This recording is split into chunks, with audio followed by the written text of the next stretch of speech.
You are listening to Off the Shelf, the voice of Transformers Collectors Club Australia. Yes.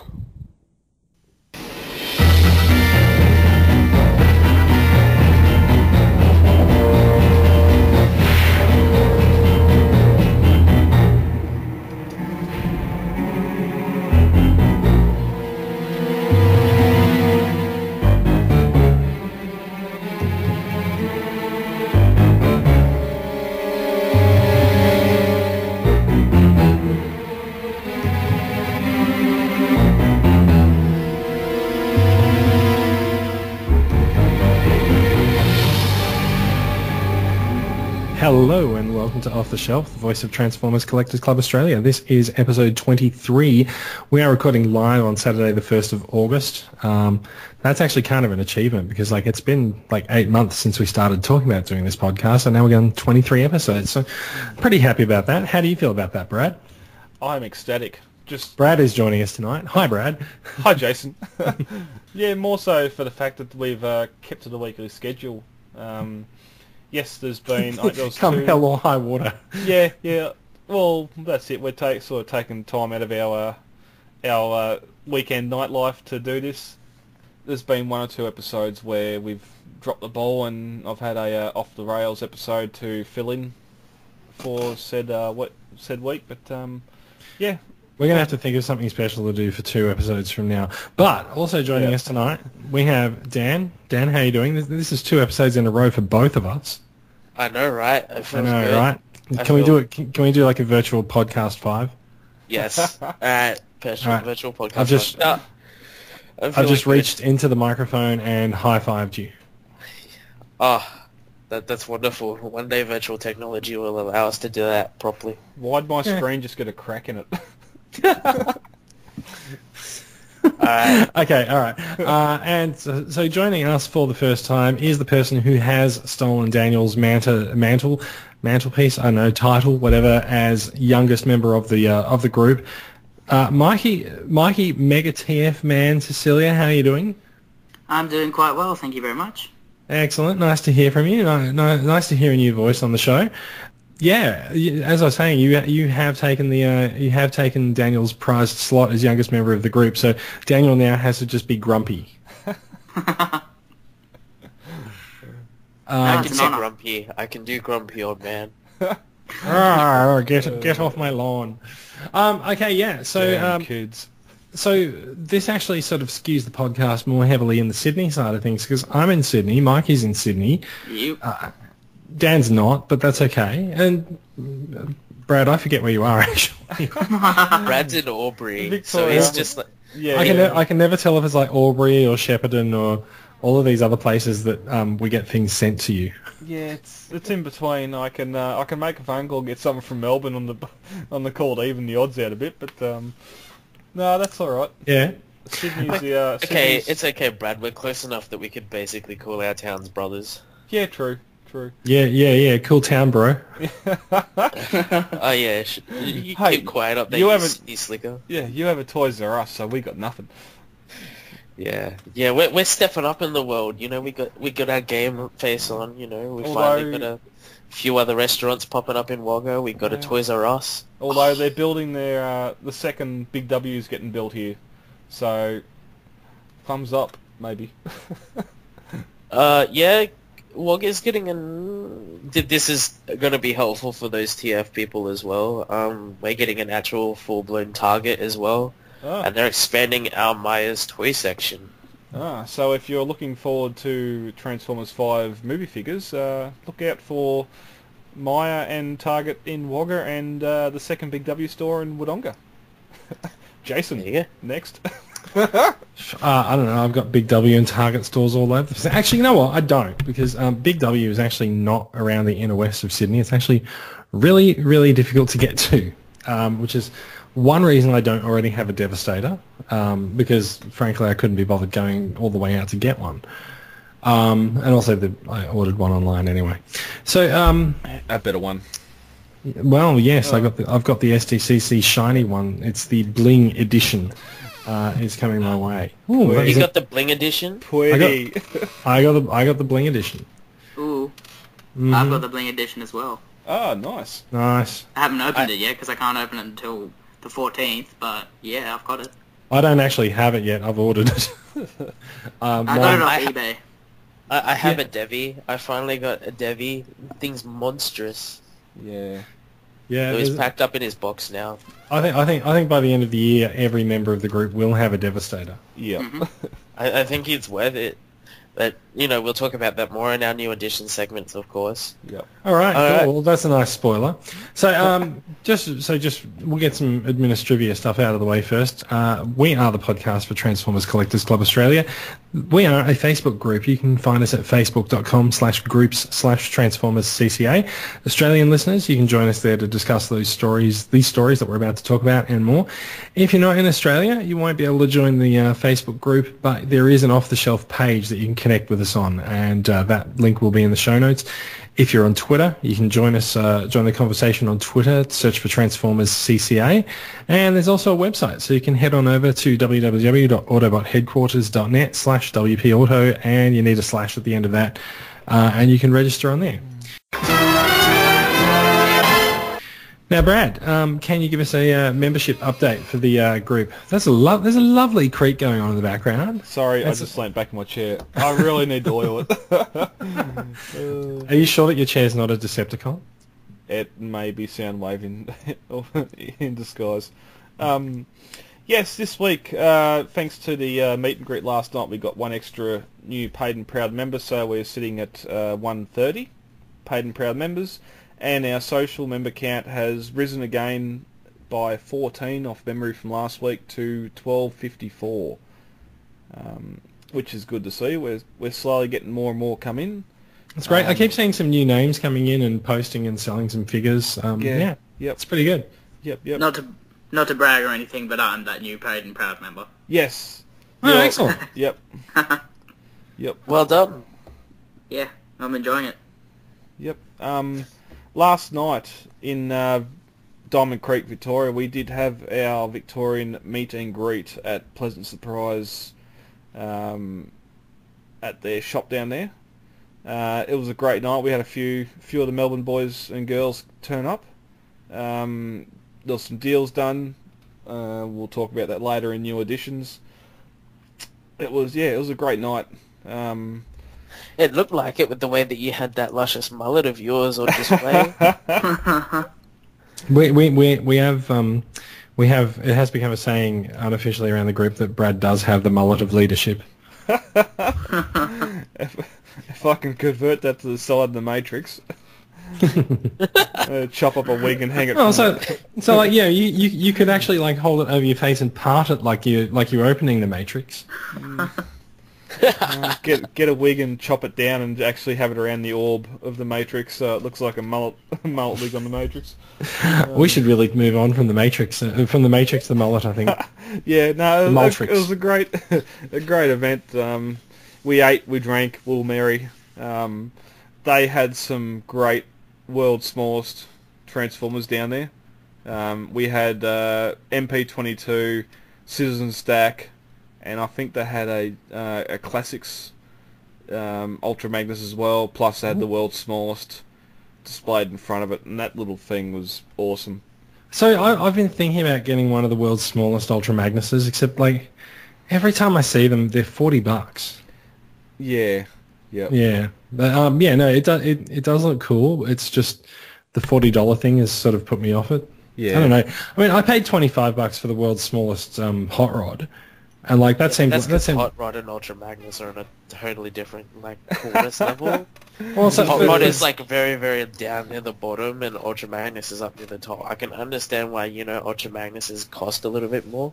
Just throwing that out there. Yeah. No, I regret it now because Roy got Hot Rod.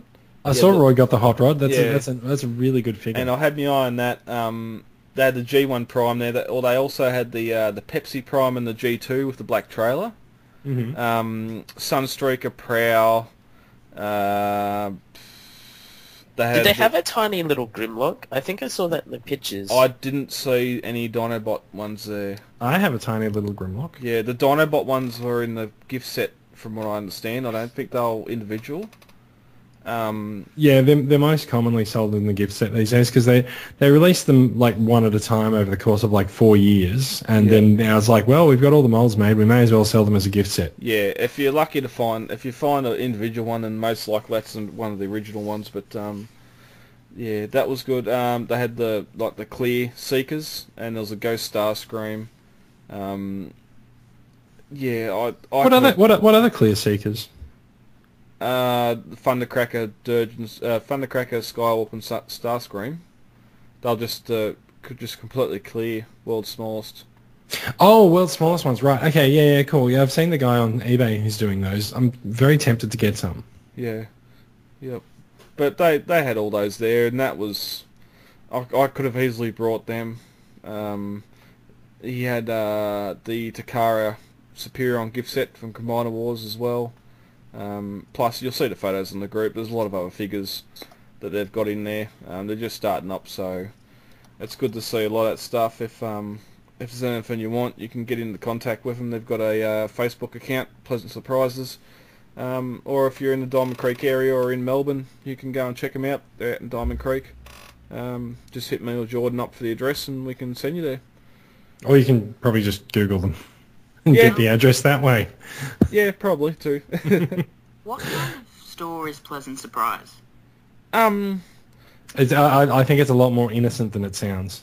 Yeah. Yeah, true. It's Some would say it's pleasantly surprised. a lot of figures. One thing that sort of got me, they had a lot of Marvel stuff. Iron Man, a lot of Iron Man, a lot of the super deformed Iron with light up eyes.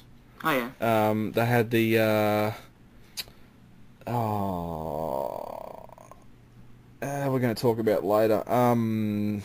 Kids Logic. Yeah, Kids Logic. The Prime and the Nemesis Prime and the first Kids Logic gift set, which was the Grimlock, the Soundwave, the Jazz, and Bumblebee, whoever else come with that set. That sort of stuff. Dragon Ball Z had some of the figures from that there. Rabbids, and then into your more Japanese lines. So it sounds like to actually answer the question, it sounds like they're more just sort of a collector's store with a wide range of figures, bit of anime, bit of Western cartoons and stuff as well. Yep. Okay, Plus, cool. Yep. Plus, there's a lot of they got some of the MPs like Star Saber, MP10, Sound Blaster, the Year of the Goat Soundwave. I'm a Year of the Goat denier.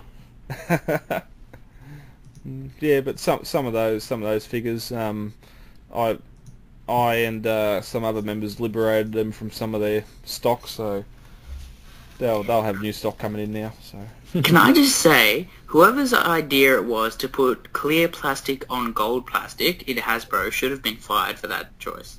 Clear plastic on gold plastic. Oh, you mean the Year of the Goat ones? Year of the Goats. Yeah. So they should have been clear. So like it depends. Like there have been people who say that it looks pretty hot. I don't know. But it's gold plastic. They had the clear. I can only say it's the Classics Optimus Prime because it has a similar mode to the leader Combiner Wars Magnus. It's not an Earth mode, but it's almost a Cybertronian mode truck. They had that completely clear there, and that looked great. And yeah, just to add colour to something that's supposed to be a ghost figure or even Year of the Goat, they could have had a completely clear Soundwave. No need to add that gold to it whatsoever, or bronze, or poo, whatever. I can understand the attraction to clear figures, but not gold plastic. Yeah. I don't think any of us are actually uniquely placed to understand the appeal of the Year of the Goat figures, or any of the Year of the X figures anyway. Agreed. Yeah. So let's move on and talk about favourite posts. Brad, what's your favourite post of the week? John Ryan taking his figures to work is a continued joy for me. This has actually been one of the things I've really quite enjoyed seeing on the group. Like, it makes for some interesting photos instead of just like posing for Transformers as fighting with each other. It's actually really cool to just see some different photos that people have taken. Yeah, it also makes people think too. Like, they get joy of playing with a figure that they wouldn't normally play with, I guess. Because like I've noticed people are picking like figures that they really, really enjoy that would otherwise just sit on the shelf. Yeah, it's not your standard MP10 or G1 Megatron or whatever the normal figure is. It's normally something a little bit skew-if. Which of John Ryan's posts did you enjoy, Brad? The most? Masterpiece Skywarp, and by the looks of this, it's the new Tcca version, which was Asia exclusive. The MP11SW? Yes, that's the one. Yeah. Yes, commanding him on the proper techniques of cooking a pizza in his pizza oven at work. See, it seems like something that I think Thundercracker would be more into at the moment, but that's okay. Skywarp Pizza Crust Extraordinaire. Mikey and I both chose your safely secured Fortress Maximus, all belted up in the at the front seat of the truck. I quite enjoyed that. It's just, Me too. It's something that you don't actually expect to see a Transformer sitting there with a seatbelt. He's got the bulk and the size to sit there, so Loved it. Yeah, it was only late. Before I jumped in the shower, I said to the boys in Melbourne, hey. Because I know Simon was taking a lot of his G1 stuff there to display. I said, well, do we want a Fort Max on display? And it's the reissue one from a couple of years ago, all complete and minty white. And said, yeah, a couple of people hadn't seen it, so beauty, throw it in the car. Oh, well, if I'm going to stand you up against the seat, well, you're going to be secure, son, so... Well, so, like, Fortress Maximus is not something that you actually want flying around a cabin if you have an accident. No, that thing is a brick. So, yeah, Daniel, your favourite post of the week, please, sir. Alright, so Alex Ching put up pictures of the SD Triptychon. And the super deformed ones alongside Metroplex. They do look cool, don't they? Yeah, this one was just Triptychon with... He's armoured up. Yeah, it was just a Triptychon next to Megatron. The ones I saw were the like schematics with Triptychon next to Metroplex. No, they've got actual pictures up now, and there's one with Triptychon and Megatron sitting there, and it looks so cool. It looked really cool. I was like, I like that. I like that a lot. Yeah, it was. It did look cool. So I kind of want these, but I think they end up costing like $160 or $170. I think. Yeah, that's a tough pill to swallow. Yeah, they're expensive, but at the same time, like, you know, I'm quite comfortable just looking at them and then letting them be bought by other people. Yeah. Well, an extra $30-40 you can buy the original or buy the reissue. I'd rather, for like the extra $30-40, I think I'd rather buy, like, you know, natural G1 trip. So, let's talk about some YouTube reviews, shall we? Now, I haven't watched the YouTube reviews, but it's nice to see that they are there. So, we tend to get reviews from Kai McFly and from Kal-El Reviews. So, Kai has done G2 Masterpiece Bumblebee, which I gotta say, the more I see this figure, the more I think I should probably go and order it. Like, it looks really good. Everyone says the paint job on it is really nice because it's got that shiny gold effect, which is quite different to most of the masterpieces. Yeah, it's quite nice. So there'll be a link to that review in the show notes. And Kal-El has reviewed the KFC KP08, which is an upgrade hand for Masterpiece Ultra Magnus, which is something that people had asked me to search for when I was in Singapore, but it didn't seem to have actually been released yet. But yeah, fully articulated hands for Masterpiece Ultra Magnus. I reckon that'd be pretty cool. I need to stop seeing figures in hand. It happened with Apollyon, seeing him in hand at Sydney, and he was pre-ordered the week after.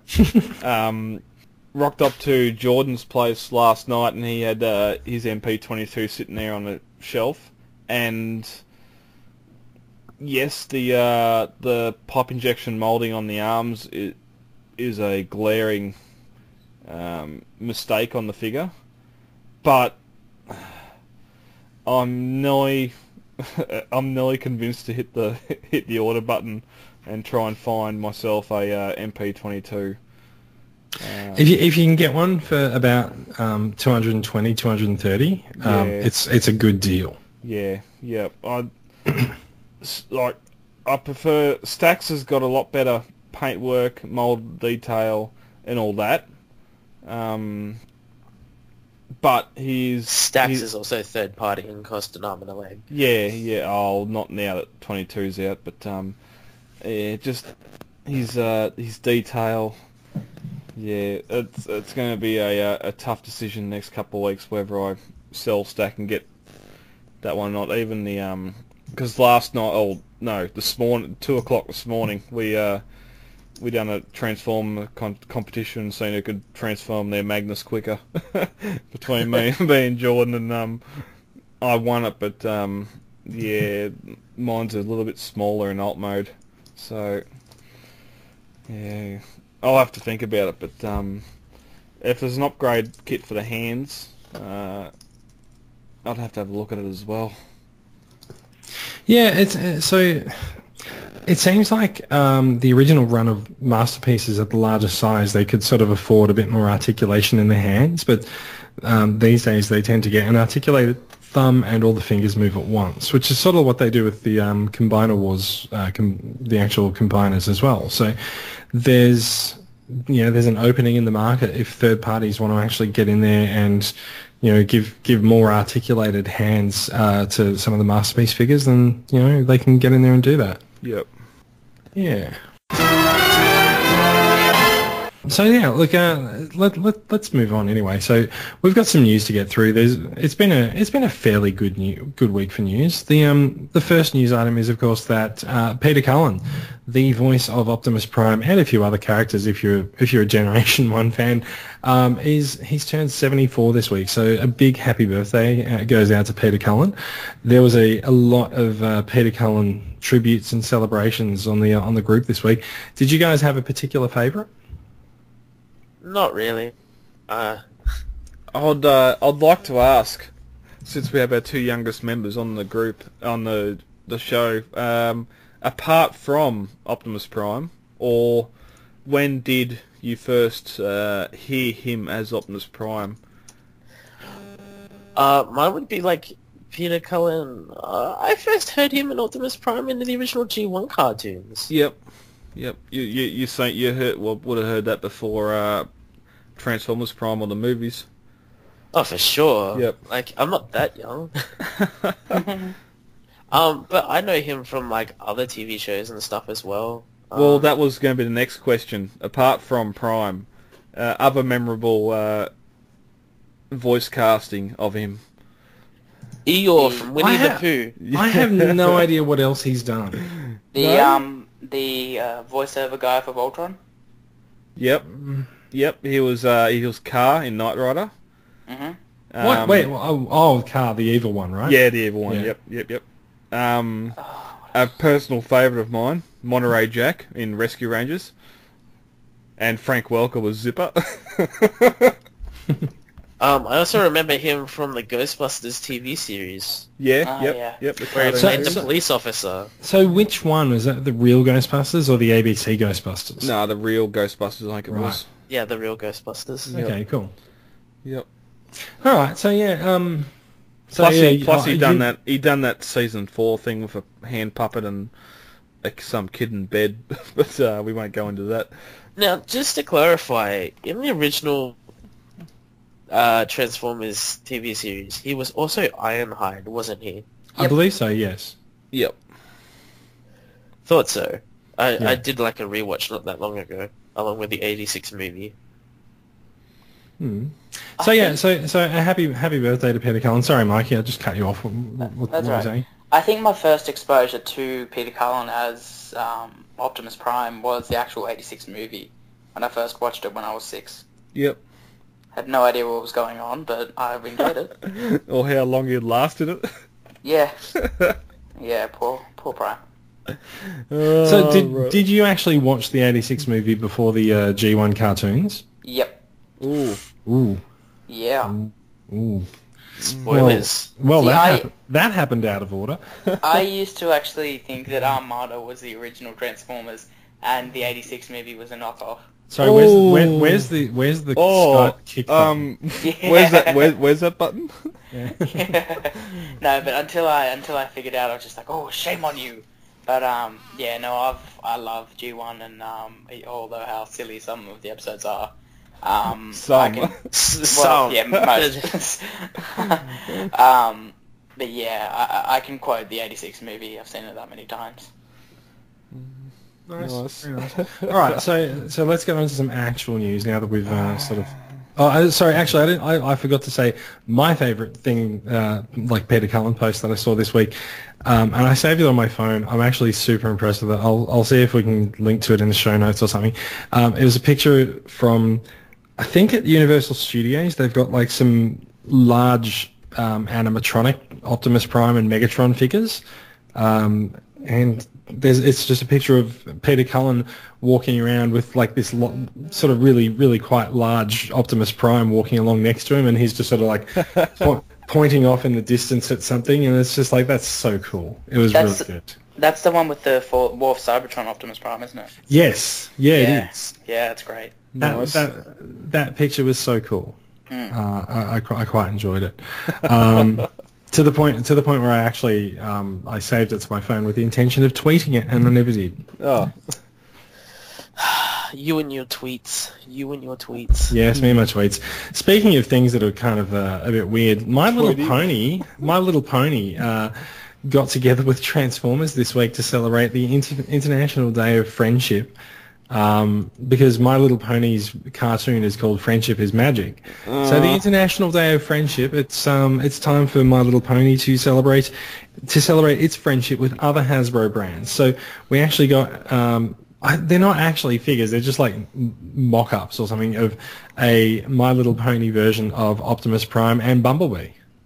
And they look disturbing. They look so cute. It's awesome. They look sort of they're robots in disguise. The design of them, but they look awesome. I really like them. I kind of wish that they actually were figures, because like they've even because they've got wings. Because I think My Little Pony all have wings these days, but well, that's a given for Bumblebee, is his door wings above his head. So I love the fact that they even put wheels on Optimus Prime's wings as well, and exhaust stacks as well. Even though they don't match any Proms ever come out, but still. So as a part of the celebrations for the International Day of Friendship, Hasbro showcased a mashup of characters from other franchises that Hasbro owns with the My Little Pony franchise. That was the next thing, wasn't it? There's an Indiana Jones one, isn't there? Isn't there one with a fedora? I don't think Hasbro owns Indiana Jones, do they? But there's some Sesame Street ones. Yeah. There's Laverne and Shirley. Oh God. I Love Lucy. Clueless. Whatever. Yeah. Oh, that'll be Universal, wouldn't they? No, the Clueless My Little Ponies are pretty awesome. So basically, I think anything that Paramount Pictures owns the right to, then I think it's fair play for them. Thank God these things don't transform.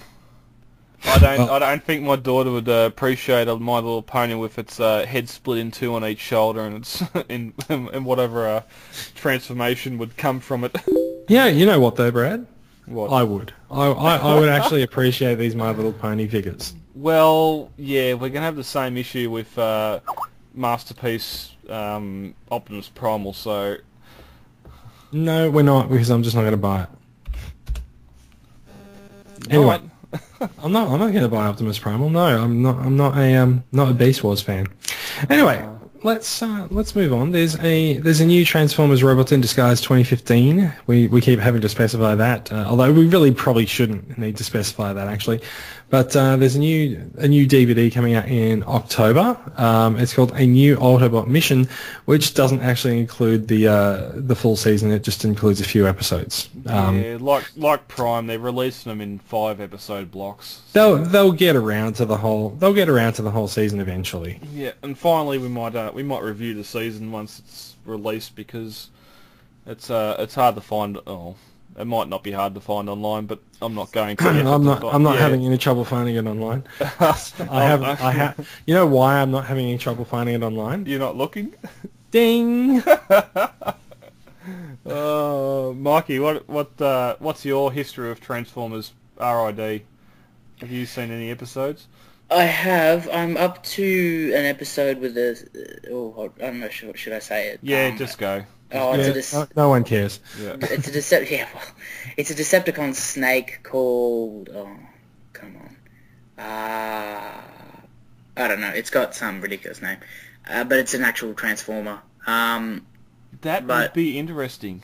Yeah, it's a subway train that turns into a snake guy, and it's a weird episode. Well, it's not a subway sub that transforms into Jared, because he no longer works there. But it's an okay series. I don't hate it like most people do, but I can bear watching it. Yeah. But it's not one of the best series like Prime was. Yeah, I have no issue watching it when I can find it. Finding it's the issue that I'm having. I can help you with that. Okay, we might need to talk later. Yeah, definitely. Because I watched.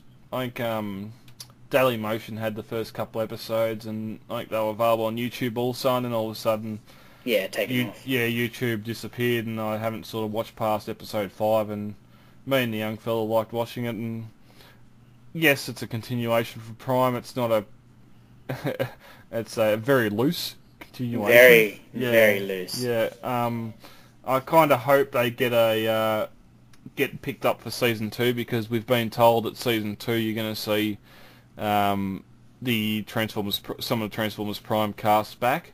There was also a theory. There was a comic. Remember the free comic book day actually showed Ultra Magnus and a bunch of the Prime cast watching Bumblebee on Earth. Oh, okay. Yep. From Earth or from some sort of viewer? From some kind of a ship. Yep. Okay. Oh, that's all right then. There was some.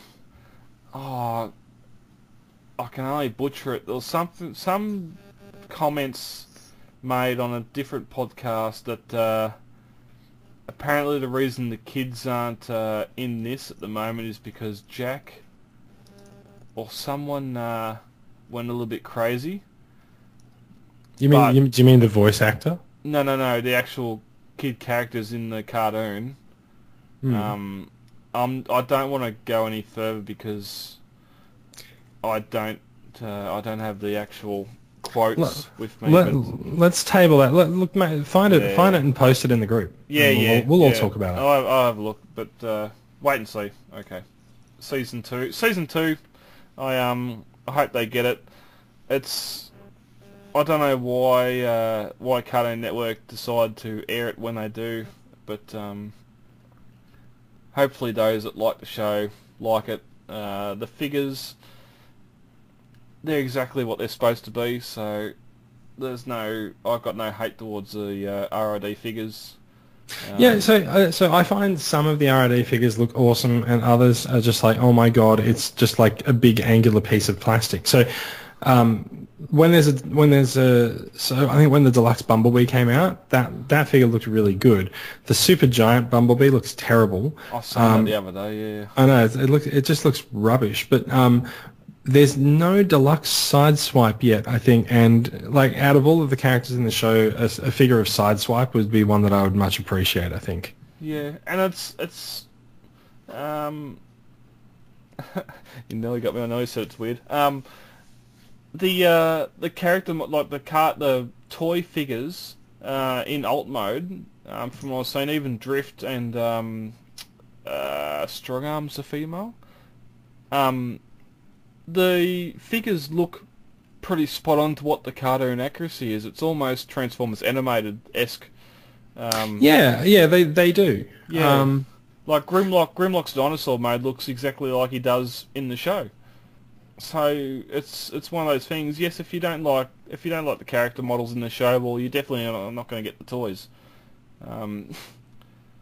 Pretty much. I mean, it's the stylistic design of the show that, on the whole, it doesn't really appeal to me. But there's just a figure here and there that I kind of like the look of. Drift. Well, no, like Sideswipe. I actually do really like the look of Drift, actually, but I still haven't bought it. But, it's the orange one, isn't it? Yeah. Yeah. Yep. All right. The name of this snake transformer is Vertebrake. Wow. Yeah. So yeah, he takes his own head off and does something with it, but I'm not going to spoil it. Oh no. Okay. Nice. All right, look, so let's move on. That's actually about it for Hasbro news this week. We do have some Tcca Tomy news, however. In fact, there's quite a bit of... there's some big news from Tcca Tomy this week. Yes. But first of all, we're going to lead off with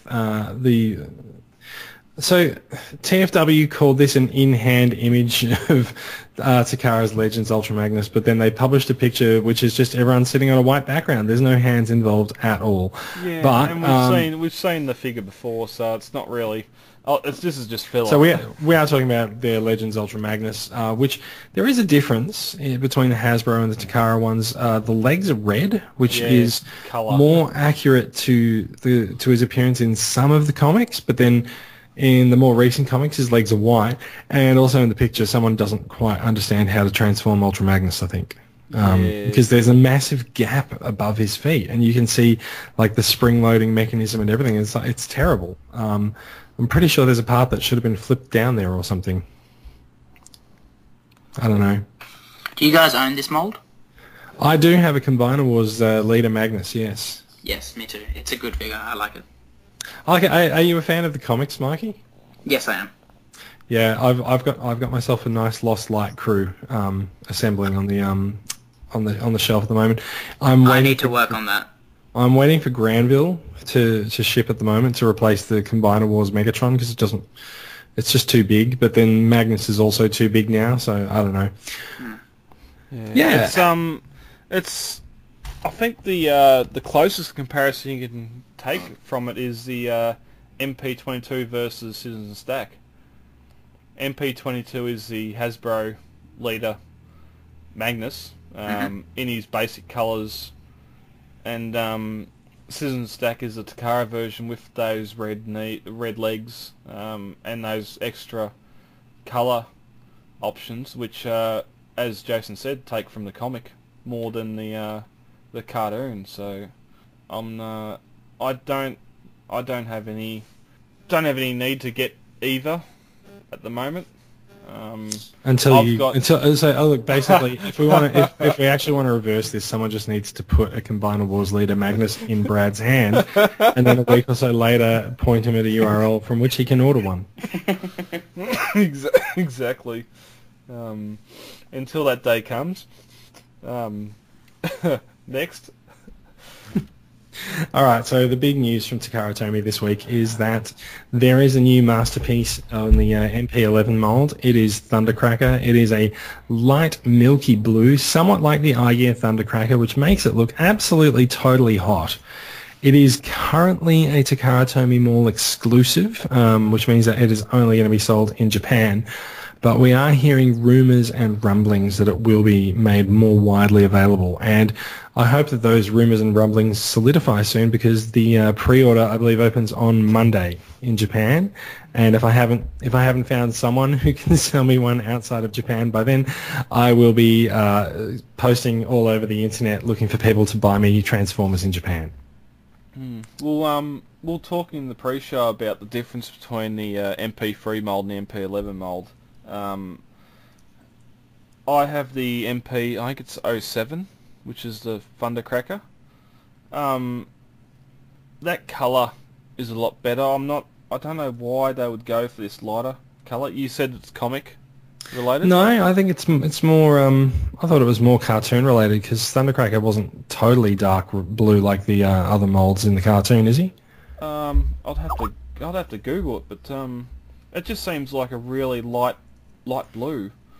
So the iGear one is also a light milky blue, and it looks really good. It does look really nice. Yeah, opposed to that darker blue that they did, and those reflector stickers on the wings looked a bit, weird. So yeah, the so if I've just googled like G1 Thundercracker, and so there's like some comic shots shown with a lighter blue, but also some cartoon stills do as well. Yeah, it's I think it's a case of you're looking at G1 for accuracy, and it's not there. There's some cartoon shots where he's almost black. There's some cartoon shots where he's almost like lighter than this. I think it's varied over time in the cartoon, but so I guess it's really a case of which one you prefer. Which I honestly prefer the lighter one. Yeah, as where my dollar stops is the G1 toy. It's not that much darker. Yeah, so the G1 toy is pretty dark. But then again, I'm seeing two separate toys here with two separate paint jobs. One's really dark, and one's sort of just a little bit darker than what this blue is on the Masterpiece one. So, yeah. Again, where do you? What's the goalpost? I think ultimately you have to look at the figure and decide if you like it. Yeah. It looks pretty good. Now, as you were saying in the pre-show, there looks like there's not going to be a stand with this one either. Yeah, there's no hinting at any accessories, just like the Skywarp that was released a couple of months ago. So yeah, probably no stand, no missiles, no Dr. Arkaville minifigure. Actually, there's a pilot. picture. There's Is a there? pilot. Yeah. There is a pilot. Oh yeah, it's orange, isn't it? Yep. Yeah. Yep. It's clear orange. That's awesome. I think the idea with those is that they're meant to look like they're holograms. That makes a lot of sense. Yeah, that's what they're going for, I think. That stands out. Well, yeah. So it is limited to 2,000 pieces on the Takara Tomy Mall. Now, the last piece that was limited to a certain piece count on Tcca Vic Meet was the Masterpiece 18S Blue Streak, and this very quickly went worldwide. And so what it turned out was that they made they had like 5,000 pieces for Tcca Vic Meet, and then the rest of them were for other distributors worldwide. Now, we haven't officially heard that other distributors are going to be able to get this on any of their sites. So we've been looking at sites like Robot Kingdom all week, just waiting for this to show up, but it hasn't shown up yet. And with the pre-orders opening tomorrow, I really, really want to figure out how to get one of these from Japan. The Japanese price is actually pretty good for a Takara Masterpiece, the price that they currently go for anyway. It's I think it works out at about $160. And postage from Japan to Australia is not that much either. So if you can find someone in Japan who can get on this on Monday morning, you might be doing pretty well. Yeah. Yep. It just looks hot. I want one. Also, yeah, I've got the MP6 and MP7, and if you haven't got that figure, then yes, go for this one. It's going to be around the $200 mark. Just going off the Skywalk prices. The original Thundercracker is a rarity. The original Masterpiece Thundercracker? Yeah, the original Masterpiece one's a rarity. Its price doesn't reflect that. If you can find it for sort of the 120 to 150 mark, that's what he's sort of selling at that I've seen. One was on the group, I think it was 2 weeks ago, and went for 160. But in the end, it comes down to the colour. If you don't want the stand, if you're only going to display it in bot mode, then have a look at this. Or if you can buy a stand. Yeah, that's it. There's a dozen Gundam stands available that could more than more than cape for this. So, Brad, it sounds like it's a no-buy from you. If you had access to buy it easily, would you buy it? No, I've got MP7 and I'm quite happy with that one. Daniel? Oh, Daniel. No, there we go. Daniel's there, yep. Yeah, maybe. Depends on the price, I think. So if you can get it at the 160 price? Yeah, if I can get it at 160 or a little bit lower, for sure. I think the blue, the pastel blue is definitely a draw card for me. Yeah. So what about you, Mikey? Is this going to be in your collection soon? I'd have to say if it's readily available and if it's under 200, then yes, it will be. Yeah. And then I'll have to get that Starscream as well, and then I'd have to. Where would you find a decent Skywarp? I think you're going to have to wait for that because the MP11 SW is super expensive wherever it appears. Yeah. Or you could buy one of the older Skywarps anyway. Yeah, the Tcca MP6, you can sort of get that for the 100 to 150 mark. Yes, you've got the leg flaps, but it's still a great figure. Or you could buy an iGear Skywarp as well, because they actually seem to be one of the more common iGear seekers. Yep. Yeah. So Now, just keep an eye on the group, and you might find one. Yeah. Yep. I just want to point out, like, my favourite thing from TFW's post announcing the MP11T is the official photos from Tcca feature the return of the weird texture kitchen bench photos. It's like someone's just taken the figure home and stuck it on their kitchen bench, and I think if they panned out, their wife might be preparing dinner next to them. It is kind of beautiful. I know. Textured bench. I know. It's like beautiful in like a totally weird way.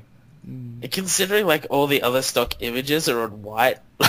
Well, most of them are just the CG. They're not even the actual figure. They're a CG render or CAD image of the figure. Yeah. Have this in the real life. But yeah. All right, let's let's move on. MP11T, it has occupied rather a lot of attention on the group this week. I think that thread got to like 60 plus messages within an hour or so of it appearing. To digress, I just checked my Thundercracker. It does not have the skirts. Yet it doesn't have the those arms that the null rays are attached to. So I don't know what the hell it is. Is your Thundercracker a Hasbro or a Tcca? I don't know. I brought it loose. Maybe it's a knockoff. Because I thought Hasbro's Thundercracker was an MP11 mold. I've got the new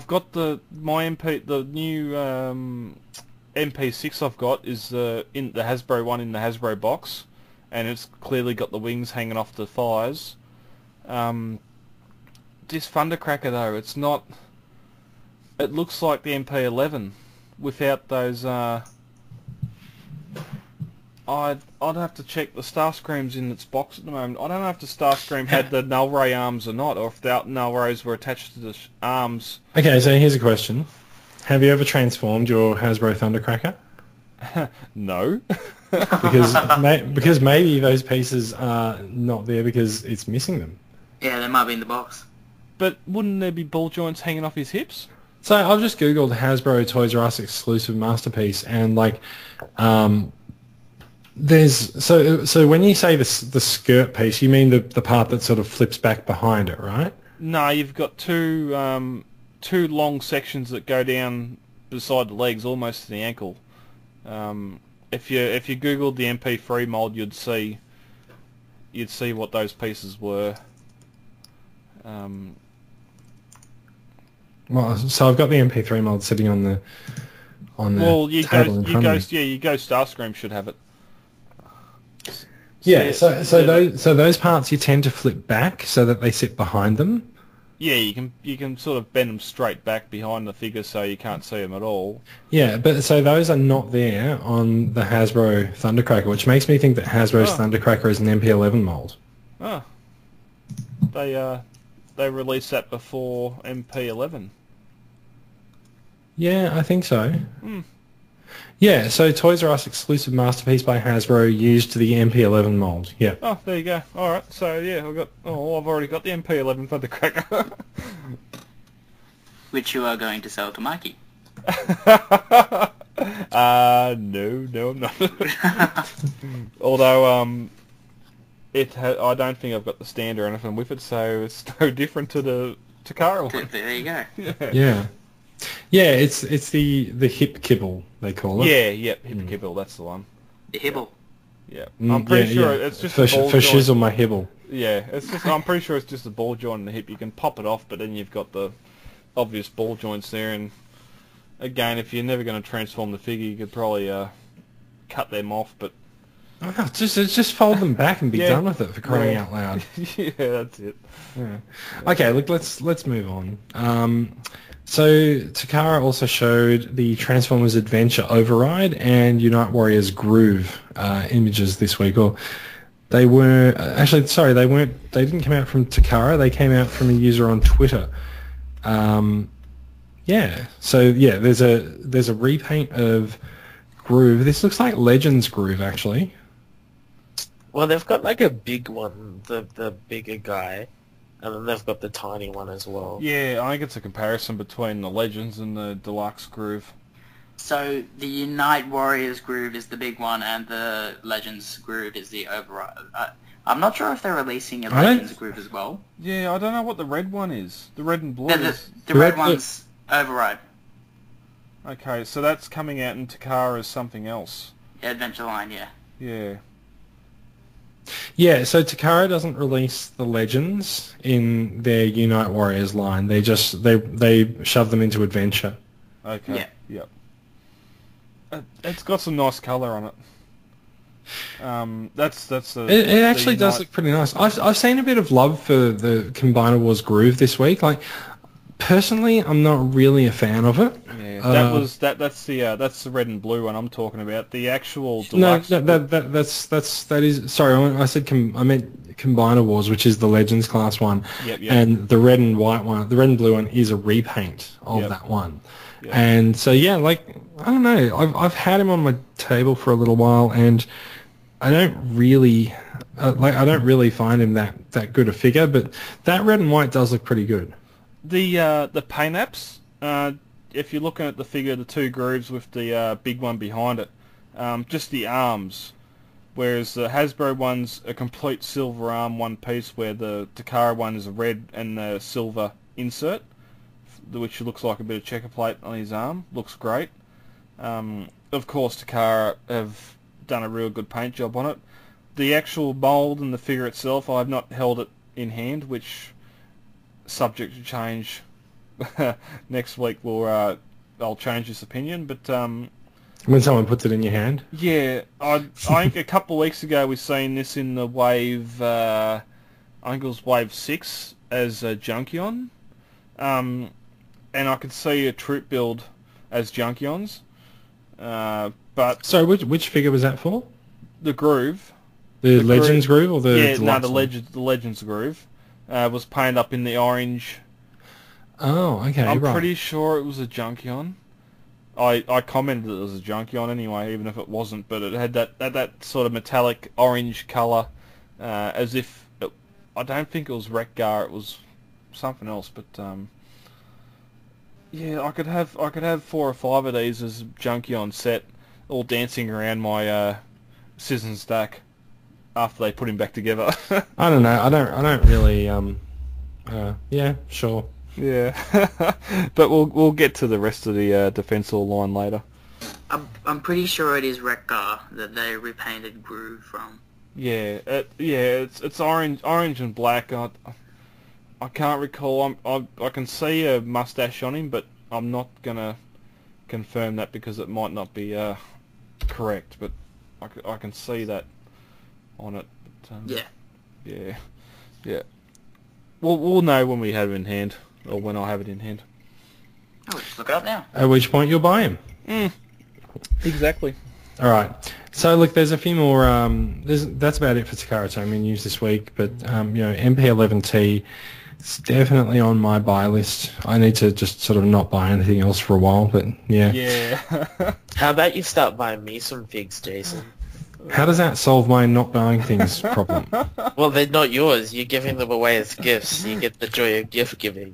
Yeah, still buying but them. I still end up with an empty bank account. Yeah, but they're gifts. You know, that just balances out. And anyway. I don't know. Anyway, so look, let's move on to some third party stuff. So Kids Logic had some new figures on display at ACG HK. There's a few new figures out. There's an Age of Extinction Grimlock with Optimus Prime riding him. They are going to town.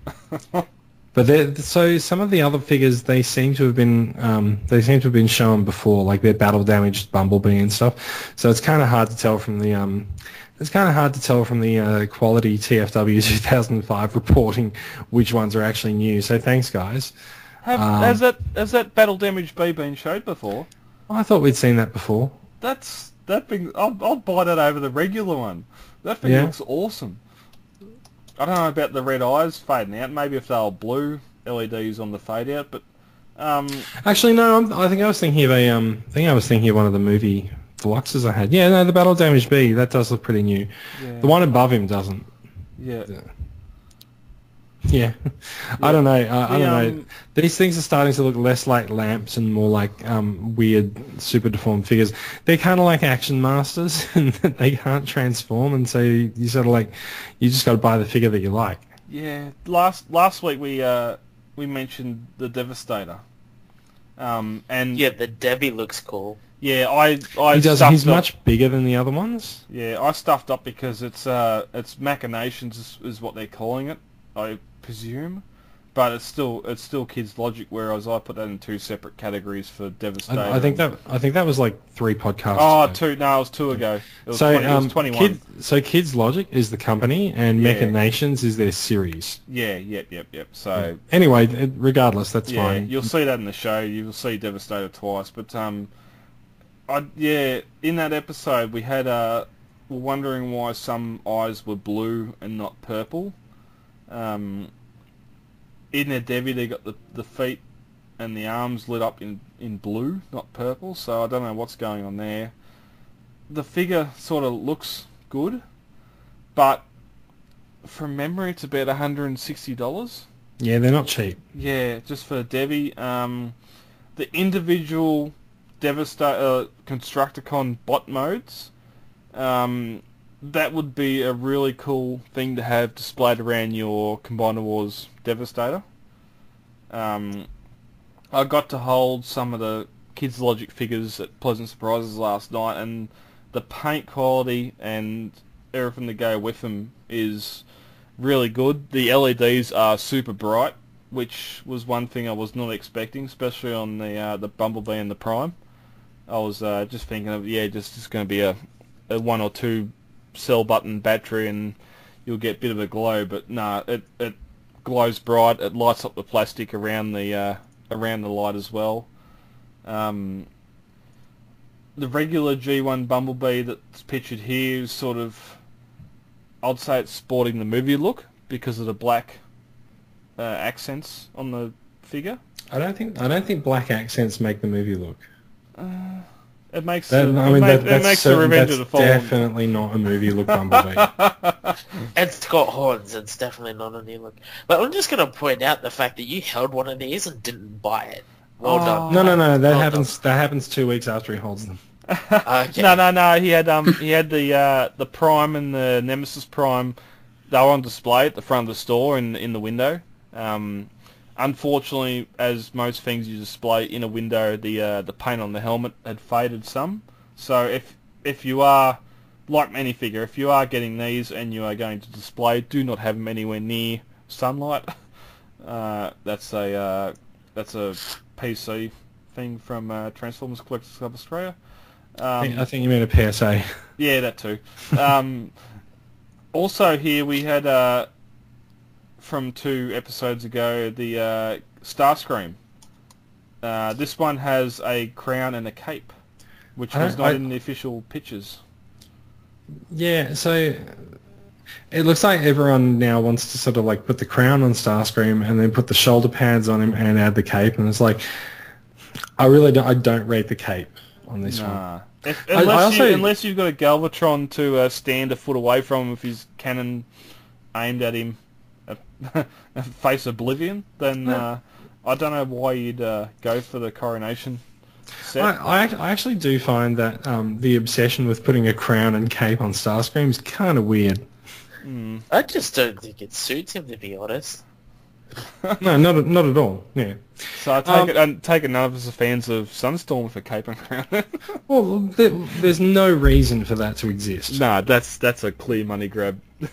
Well, it's not even a money grab. It's just they clearly, like, they mold one, they produce one mold, they produce the other things along with it. Yeah. It's kind of weird. Not even Combiner Wars are that repetitive. Well, actually. I really like the look of the Grimlock. Really looks cool. It does. Yeah, they do. See, that's the thing, is that, like, the figures look cool, but I don't really, like, I don't know where I'm going to put them. Yeah. I'd love a price. You swap out your lamps, bro. That's what you do. You no longer have household lamps. You just have Kids Logic figures. You just have these lamps that are going to scare the crap out of my cat. Yeah. Well, I see no issue with that. It's a cat. Oh, Kid God. for those, You don't like Rodimus, you don't like cats. Why are we friends? Yeah. Because I'm a recent Android convert. I'd love to see a price for the Grimlock, because... Oh, God. Yeah, sitting him beside the Prime 1 Studios Grimlock, for example, that Prime 1 Studios is nudging the $5,000 mark. Oh, my goodness. If this thing is under 150... I don't think any of them are. Okay, so I'm not interested. Okay. Next. Well, if you scroll down, it makes a lot of sense that they're not, because, like, if you scroll down where they've got Optimus and then they've got Ultra Magnus, they've got one that's got the HKS, which is the Hong Kong dollar at 750. Which is That's not so bad, actually, because Hong Kong dollar is sort of about 5.5 or 6 to 1. So, okay. Anyway, we'll see what we'll see if any of our stores get them in or not. I have seen a few Kids Logics pop up on the group. Ooh, that was a nice tap right on the microphone from someone. Yeah, sorry, I went. I have seen a few Kids Logic pop up on the group, but I'm not sure if they've been imported by some of the online retailers. But look, we'll find out in the next few weeks when they show up. Yeah. Just quickly before we move on, just doing a quick, Google, check. 750 Hong Kong dollars is 132 Australian. So. Oh, okay. Yeah, so that Grimlock's going to be 250 plus. Yeah, and also we'll find out, But that's still better than $5,000. It's a really nice looking detailed movie Grimlock. A lot better than any figure that we have had. I don't know if you'd have a Kids Logic Prime riding it. I don't know if you'd have any of the movie toys riding it either. But yeah, Mikey? Technically, if you follow like dinosaurs in general. If you took that Kids Logic Prime off the Grimlock, it just looks like a normal T-Rex, because T-Rexes were basically heads that walked. Yeah. Like, they were just gigantic. They have huge heads. Yep. So, it could just stand in for a really good-looking Grimlock. Yep. And it's just a pity that whether it was Paramount or whoever in creative control, because they had a 45-minute story arc for the Dinobots in AOE, and it was unfortunately cut. What? Where did this come from? Aaron Archer. He done an interview a couple of months ago, before he left Hasbro. But so hang on, you mean besides the fact that AOE was already 3 hours long, they cut another 45 minutes out? Yeah. Oh, stuff was added, of course. But it was a 3-hour movie. It didn't need more Dinobots. To have 45 minutes of Dinobot and Night Prime history added to it, I could have sat there for 4 hours. I But could handle it if they, like, you know, extended the fight between Optimus and Grimlock, like, maybe another 20 minutes. Like, you know, an actual fight. You people are insane. I haven't. Listen, like, so if it was still 3 hours long and they cut out, like, you know, 20 minutes of the other garbage that was in the movie and just extended that fight with Grimlock and Optimus, I would 10 out of 10 be much more satisfied with that movie. Yeah. But there's a lot of garbage in that movie, so you have to have a lot of cutting out. And that's where it's odd that 45 minutes of Grimlock I history, don't want Dinobot 45 history, minutes of Dinobot history. In I there. do. But how would you? Why not just cut out the opening altogether? All right, let's try to finish the news instead of trying to rewrite Age of Extinction. Just as a supplemental, I don't know why nothing is mentioned about that on the DVD. I haven't looked into the bonus features. I wish there was something on there. Yes, now that he was removed from Hasbro and everything, that he can probably talk about that sort of stuff. But it's just disheartening that that amount of time was. They had a Dinobot story, Prime with his whole night thing and the night ship, and all that was cut, which just makes us cry inside even more because AOE... It makes you cry. Okay. I'm muting. Oh, man.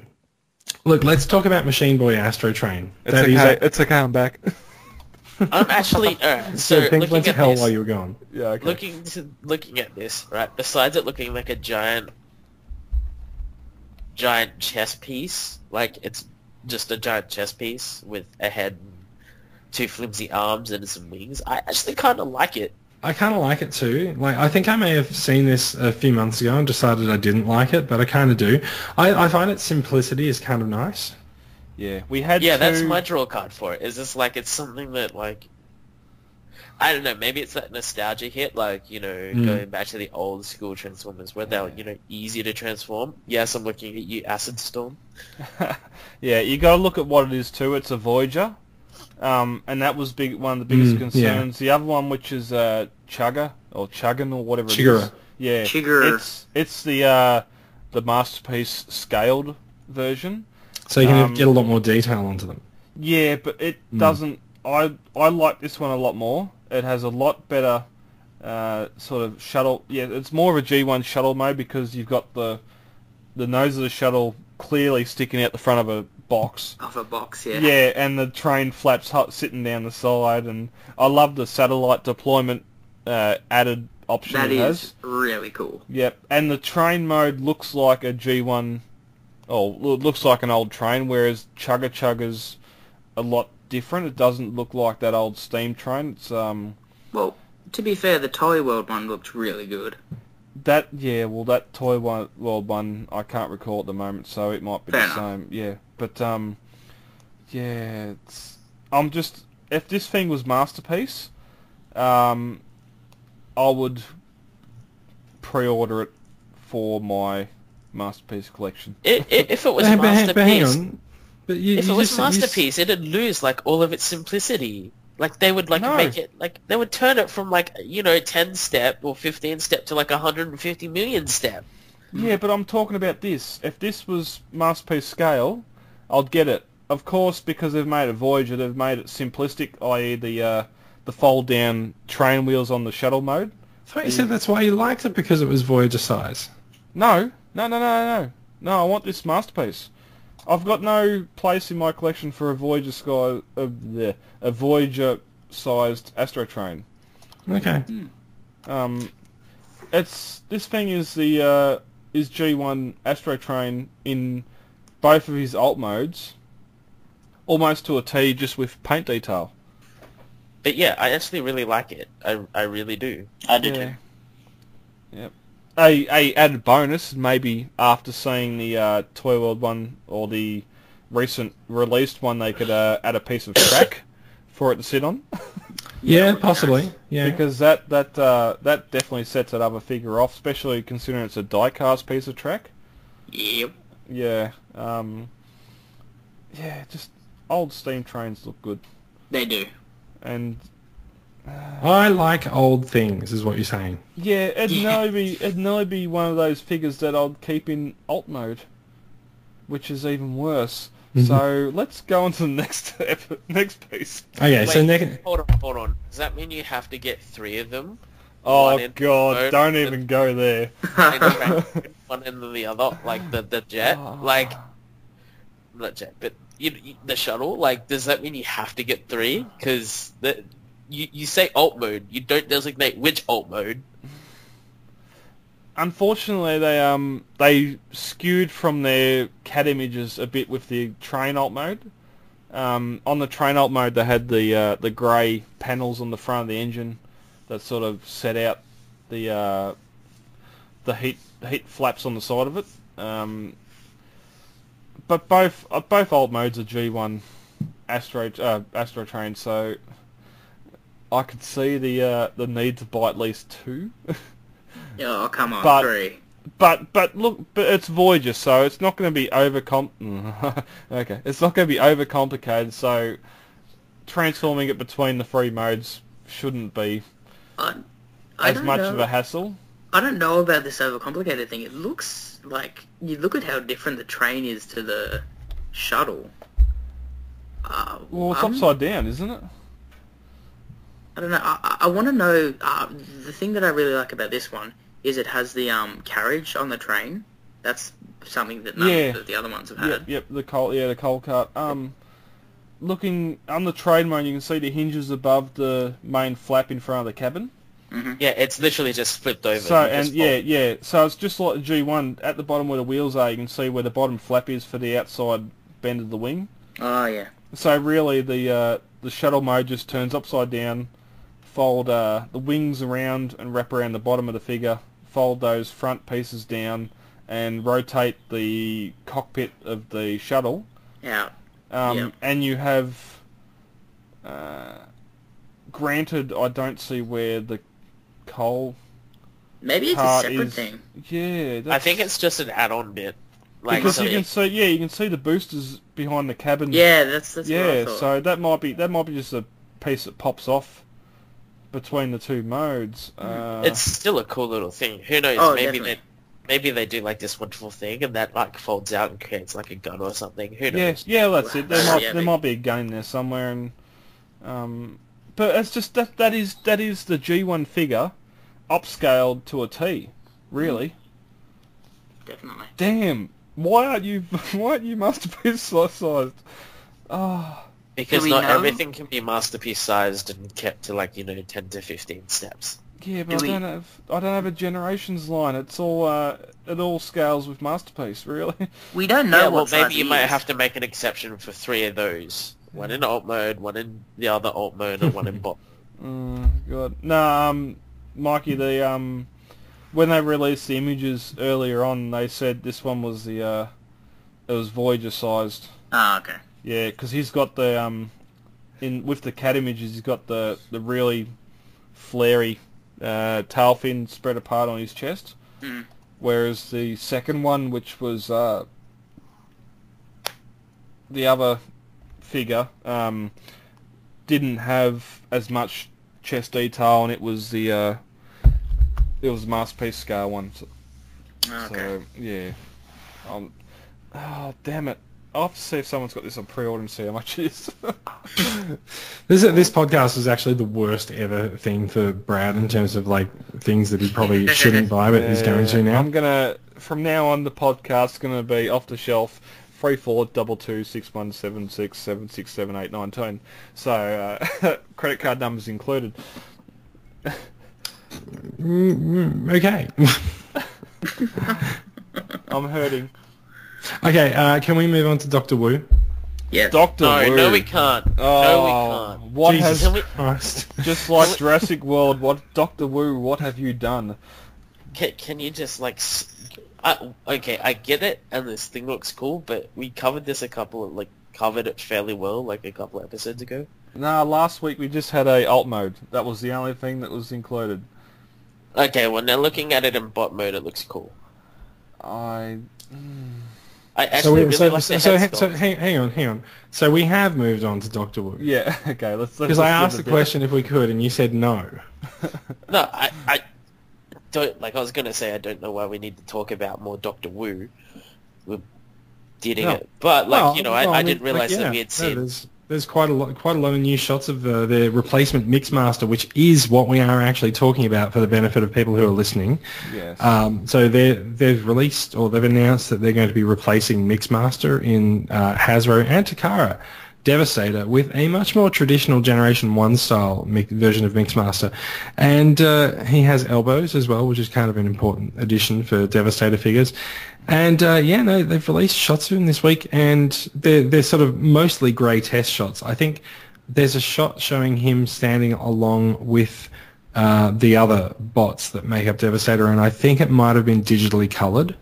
I'm not sure the colours on it look a little bit different. Just a question, right? So looking at this with him in his bot mode, he is much taller.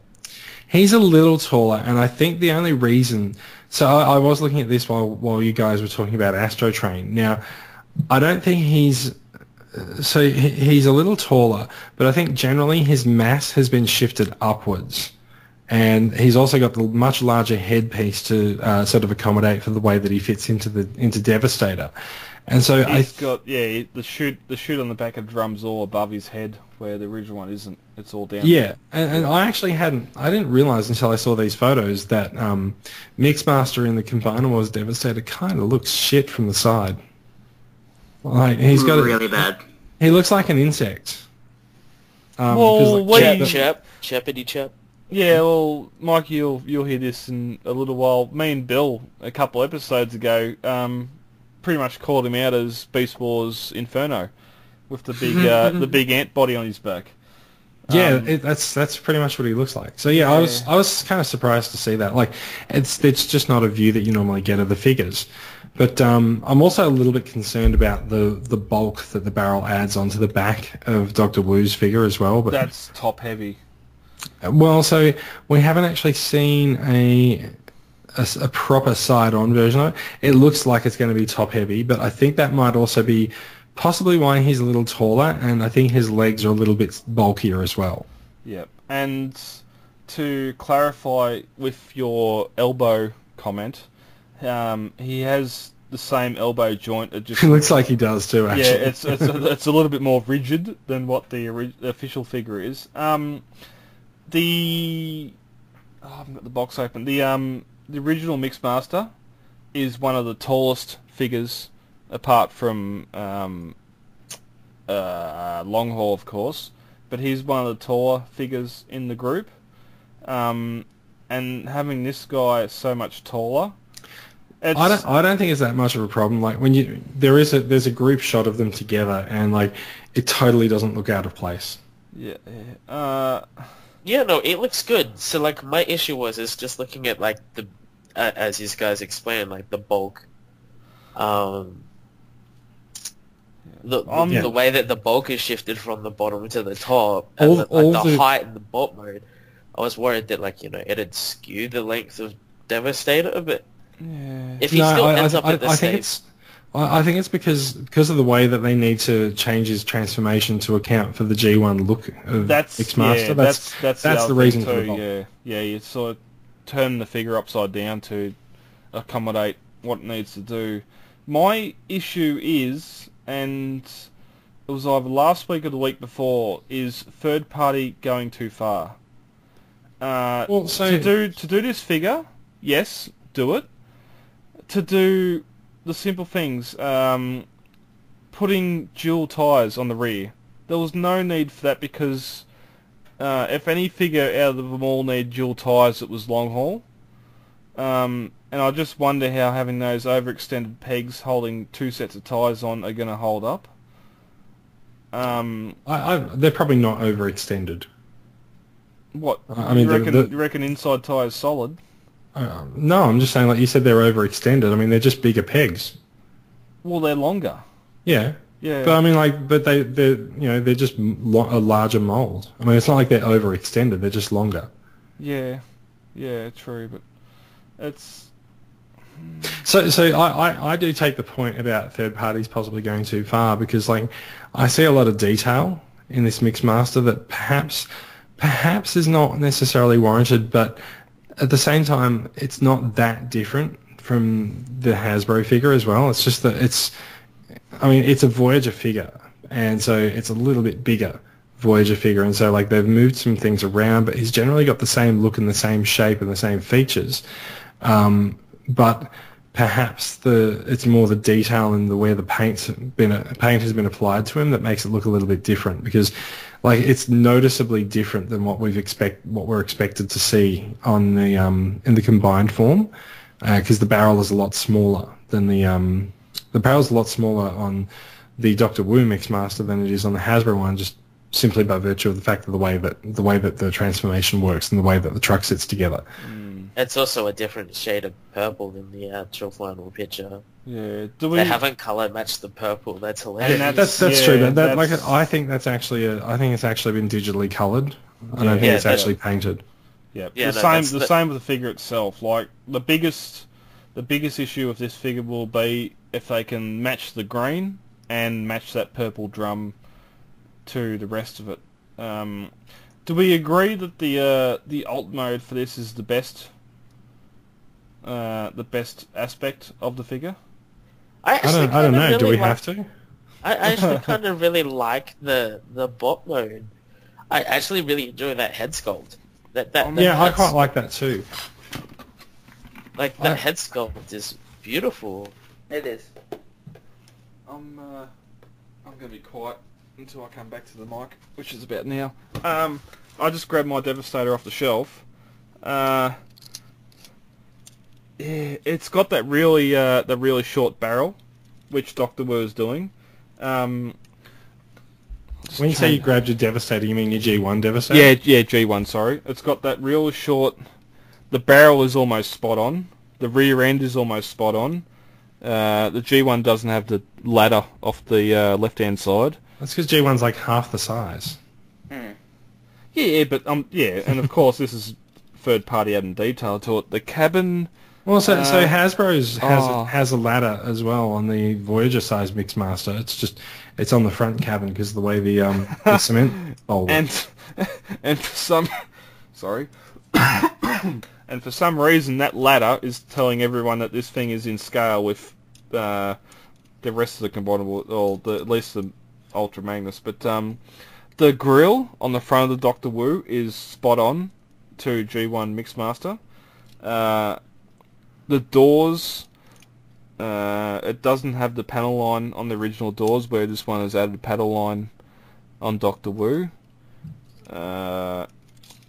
Again, the G1 has only got the single tyres. What's your face look like? Okay, no mouth plate, a little bit of a mouth. Go back. So the Hasbro version of Mixmaster's head is spot on to the original G1 version. Why Doctor Wu decided to go with faceplate, I'm not sure. They've actually put this open to an option, I believe. They've given people 3 choices. Okay, yep. So it's a ball jointed head where you get 3 options with the figure, or you got to pick your option. No, they've asked people to vote. Oh, okay, yep, okay. I'm not sure. They may do a thing where they have one face on the back, and then on the front of the face they might have the face plated one. If they did that, they could do that. But I don't know why they're showing us the face plated version if they say they're just gonna. Because in the picture it's a face plated version. Yeah. Yeah, I don't care either way. It looks pretty interesting. Yeah. The only other thing to add to it, the everything above the head that faces forward on the original G1 figure is to combine.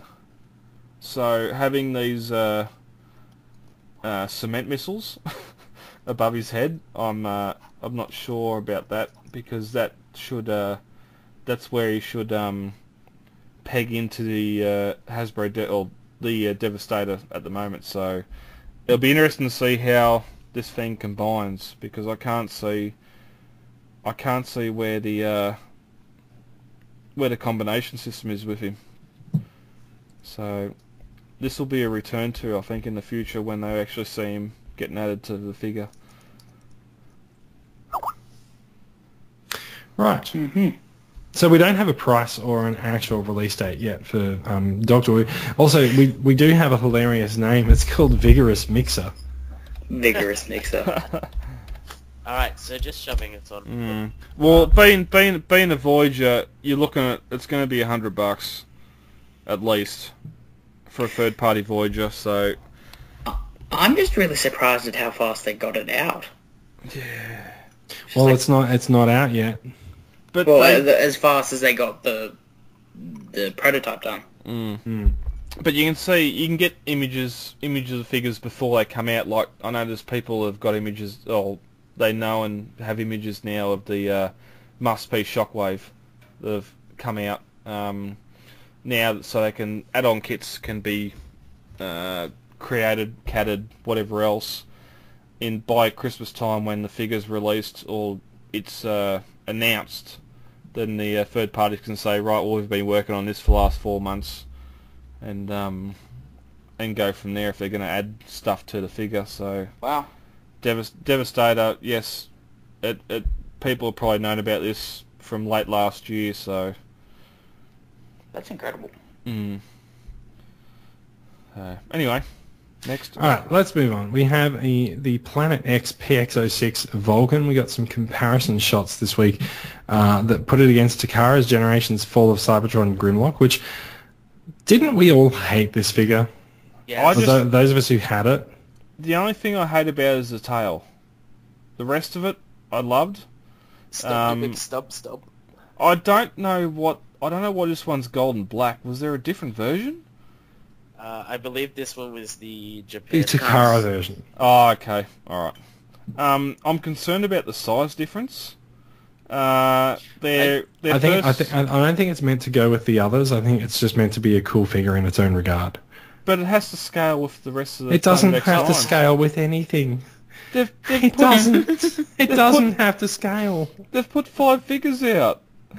One of the major parts of Kalis, which was their first figure, was the fact that you could plug his legs into the Grimlock shoulders and carry him, and the scale was perfect for the video game, because at the time, and we're gonna have the same issue in weeks to come with fans' toys, no Grimlock was initially designed.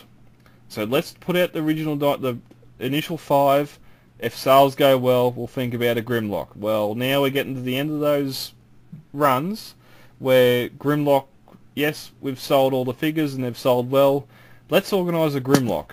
So we're going to make Grimlock even bigger than the initial release, which puts the rest of them out. But it doesn't though. Like, realistically, They're all he was bigger. a big dinosaur. Oh yeah. I love the size, the bigger size. I don't like, honestly, I don't care if I had the other 5 and I saw how big this guy is. I'd be more excited because, like, I'd have him in the center and the other ones lined up around the other side of him. I think it's fantastic. Yeah, but you're gonna have this, and you're gonna have Kayla sitting on his shoulder like a parrot. It's not gonna be the scale where Swoop carried Grimlock around the video game. But it's an awesome looking figure. I'm not denying my dislike for the figure, and now that my masterpiece line is done, Planet X Dinobots are the next must go to for me. So I will, as soon as a pre-order comes up for this guy, I'll be putting it down and I'll be hunting the other 5. I don't know about Paddles, and I don't know about the extra figure that's going to be released. Isn't Paddles the extra figure? No, there's another one. From what I hear, it's a Raptor. Yet it comes with a few accessories to make it into different things. So. Oh, don't tell me it comes with accessories for it to combine. Oh no! That would be interesting. No. The extra accessories. I think you got the bigger legs. I think you can actually make it into something not Grimlock out of it. But we'll wait until those pictures surface. But if I see pre-order for this thing, I'm going for it, because that is my next my next goal Yeah. to collect. I've got Kalis, Summonus, and Neptune actually right next to me. And Jealous. They are such nice figures. Yeah. Is one of those is the sludge? Yeah. Yeah, it's... From what I've seen, it's probably the weakest in the line because it looks like Paddlefoot. Yeah, Paddlefoot from Land Before Time. Yeah, Littlefoot, sorry. Paddlefoot. Yeah, okay. You did that last week as well. Yeah. So, it'd be the last one I'd hunt for, but... Just... one thing I didn't mention, we, at the meet and greet last night, Michael was down there, one of our Melbourne members, and he customises, and he had a... 4 Cybertron, or the Generations Metroplex, painted up as Metro Titan. Wow. And some of the paint detail, a lot of the base colour was purple, but it would change from a purple into a darker purple or light purple, sort of like the 4 Cybertron, how the colour schemes went through the figures, or went through the animation colours.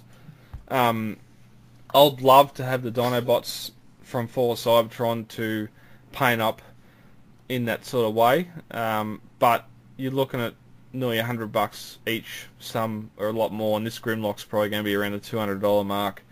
Customising them is either going to add price or severely decrease price. So Kalis was very reasonably priced. I'm just going to check now how much the rest are going for, but I don't think... He was around the $70 mark originally, if I remember rightly. He was.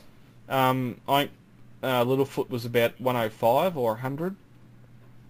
I can't recall what the Stegosaur was, or the other one, but I sort of once I missed out on Kalis, I've sort of hopefully when these are done, there's some sort of gift set released. Granted, it's probably going to be a $500 gift set, but.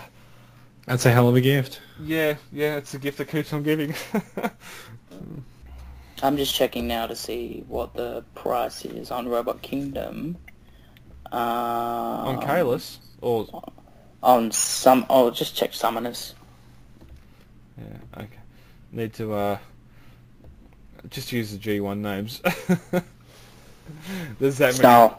many... Yeah, Snarl. There's that many goddamn third-party names out there at the moment. Okay, so that's the end of the that's the end of the third-party news. There's a couple of other stories that are just sort of hanging around, and I can hear myself for some reason, but that's okay. So there's some artwork popped up on the Tumblr page of one of IDW's artists that shows the Torchbearers. This is the new all-female Autobot team that combines to form Victorion, which I had not actually heard the name Torchbearers for them before. No, that's the first time I'm hearing about it as well. Yeah, I wonder how official that name is. Well, Pyromagna, Dust Up. I'm sorry, but when I first read that Dust Up, I thought it said dubstep. Is that not the perfect mold for a Nightbird or Nightbeat, whatever that G1 human-made bot was? I think it was Nightbeat. Nightbird, yeah. Nightbird, yeah. Jumpstream, Skyburst. Yeah, the Dust Up. so it is interesting. The colour scheme, though. The team is at least color coordinated. It's the first time a team has actually been color coordinated throughout all of Combiner Wars. But those colors. Devastator.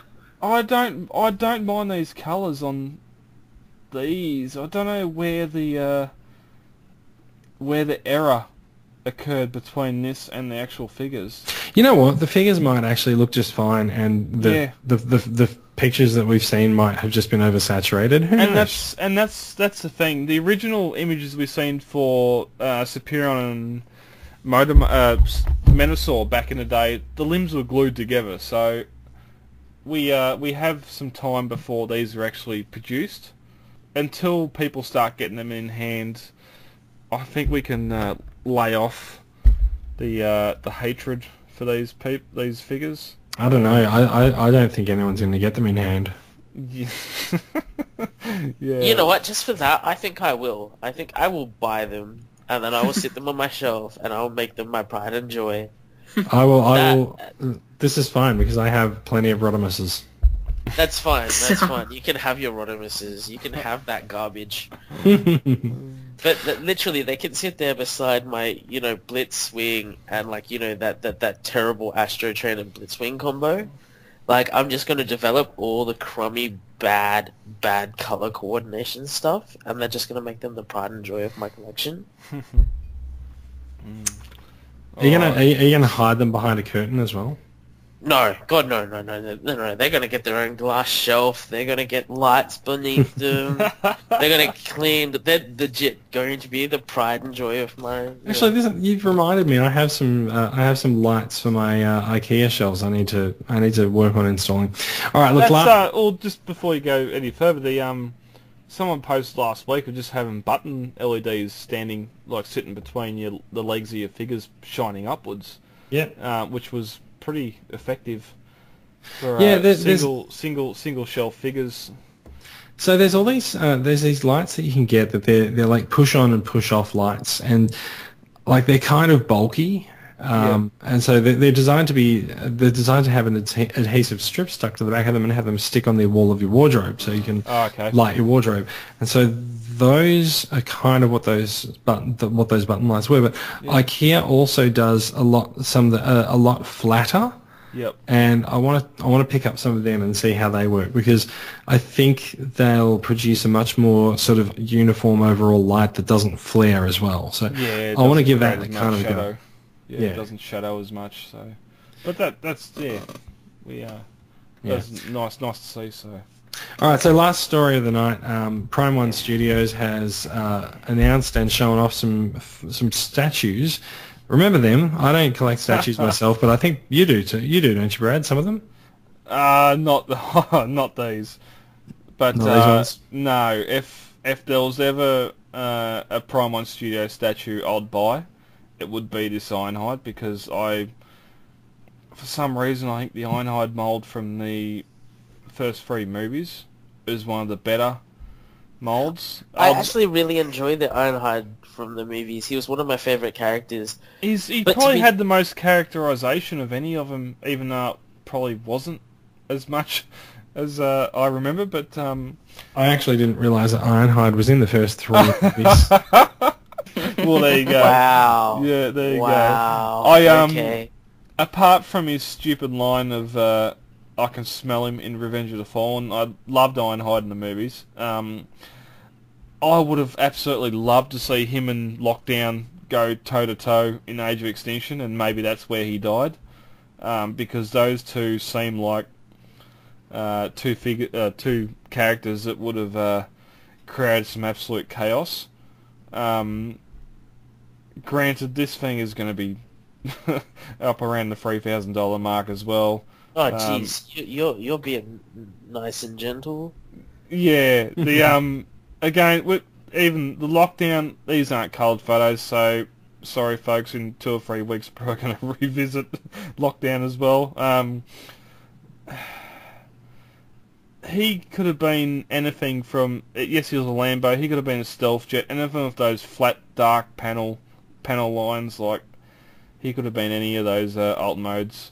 Interesting that his gun is mountable on his arm and not to the head.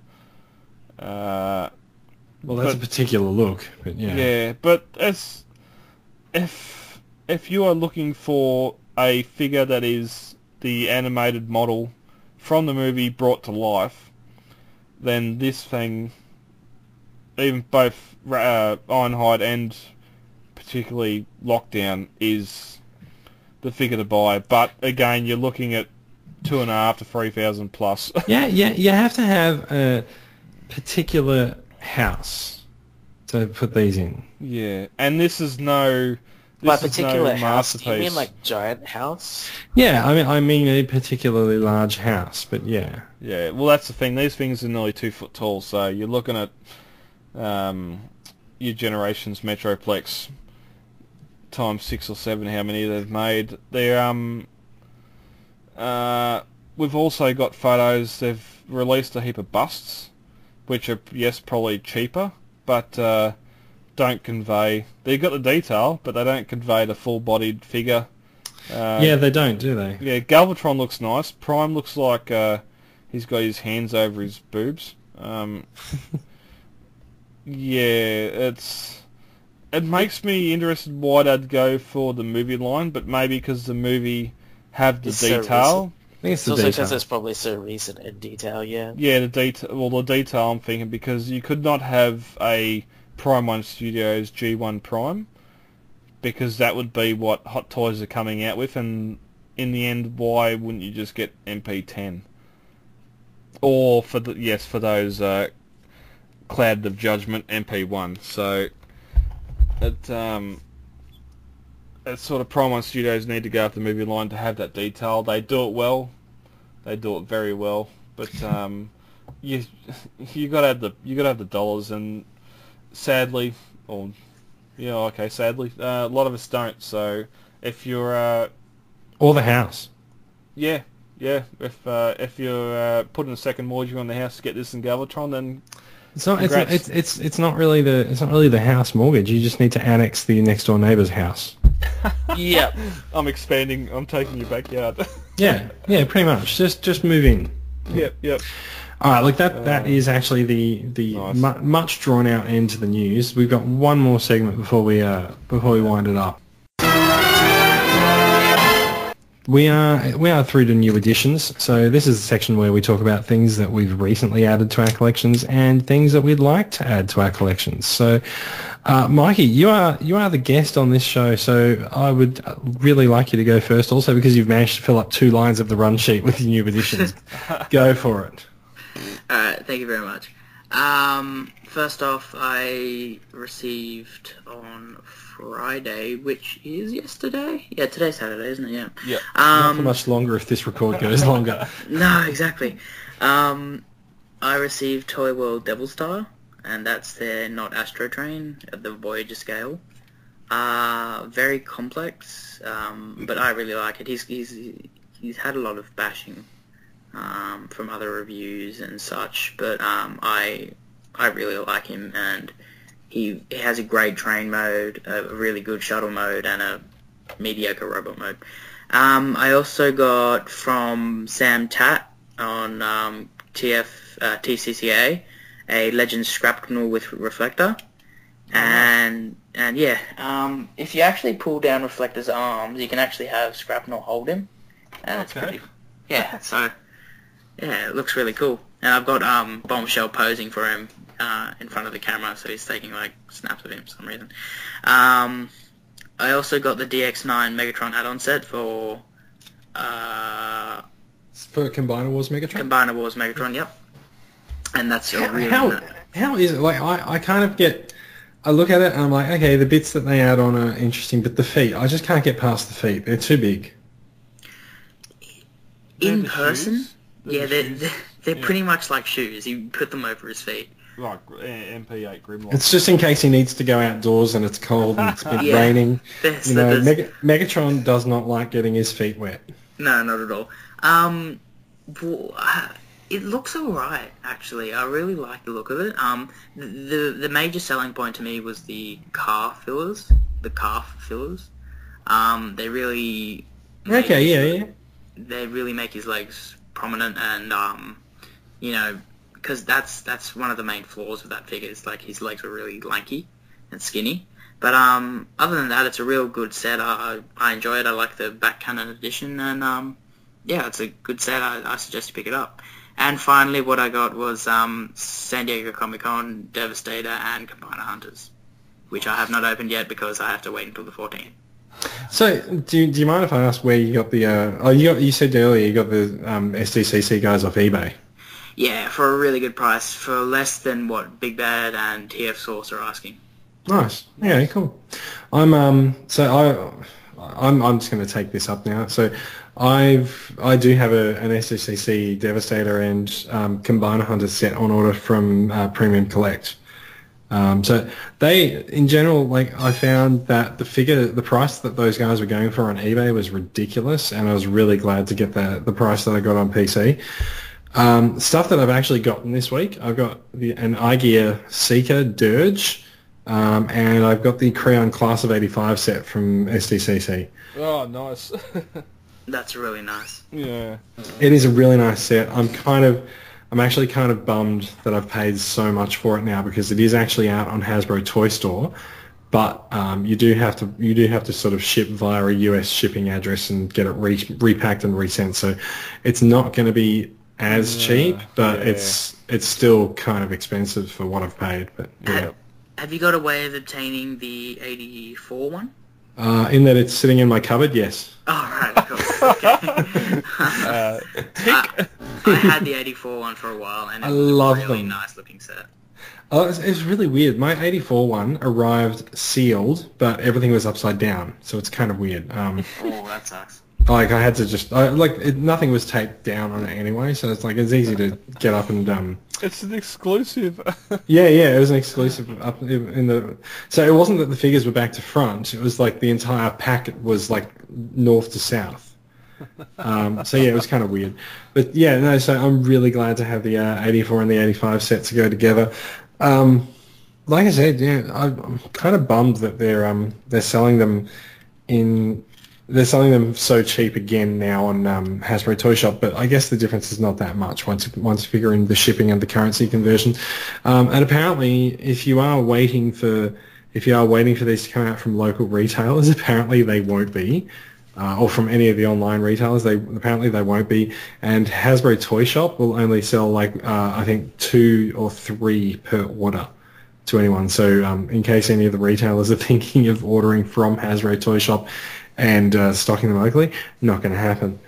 The other thing, the other piece that I got was the iGear Tcca Dirge, which is the first of the cone heads that I've gotten from iGear's line, and the cone heads are kind of the worthier piece to go after in that line because most of the original Tccas will come out or have come out. You've got a Skywarp, you've got a Thundercracker, and you've got a Starscream. I think Hasbro's Masterpiece Starscream actually just went up for pre-order on all the Aussie retailers this just tonight. I think he's about $100, but which so is super low for a Masterpiece, but it is it's gone down to 95 on one store as well. Oh god. So but like those guys are available. You can get them, and it's the conehead ones that are far more difficult to obtain as like masterpieces because you have to go for the iGears for those, and no one really knows what's happened to iGear.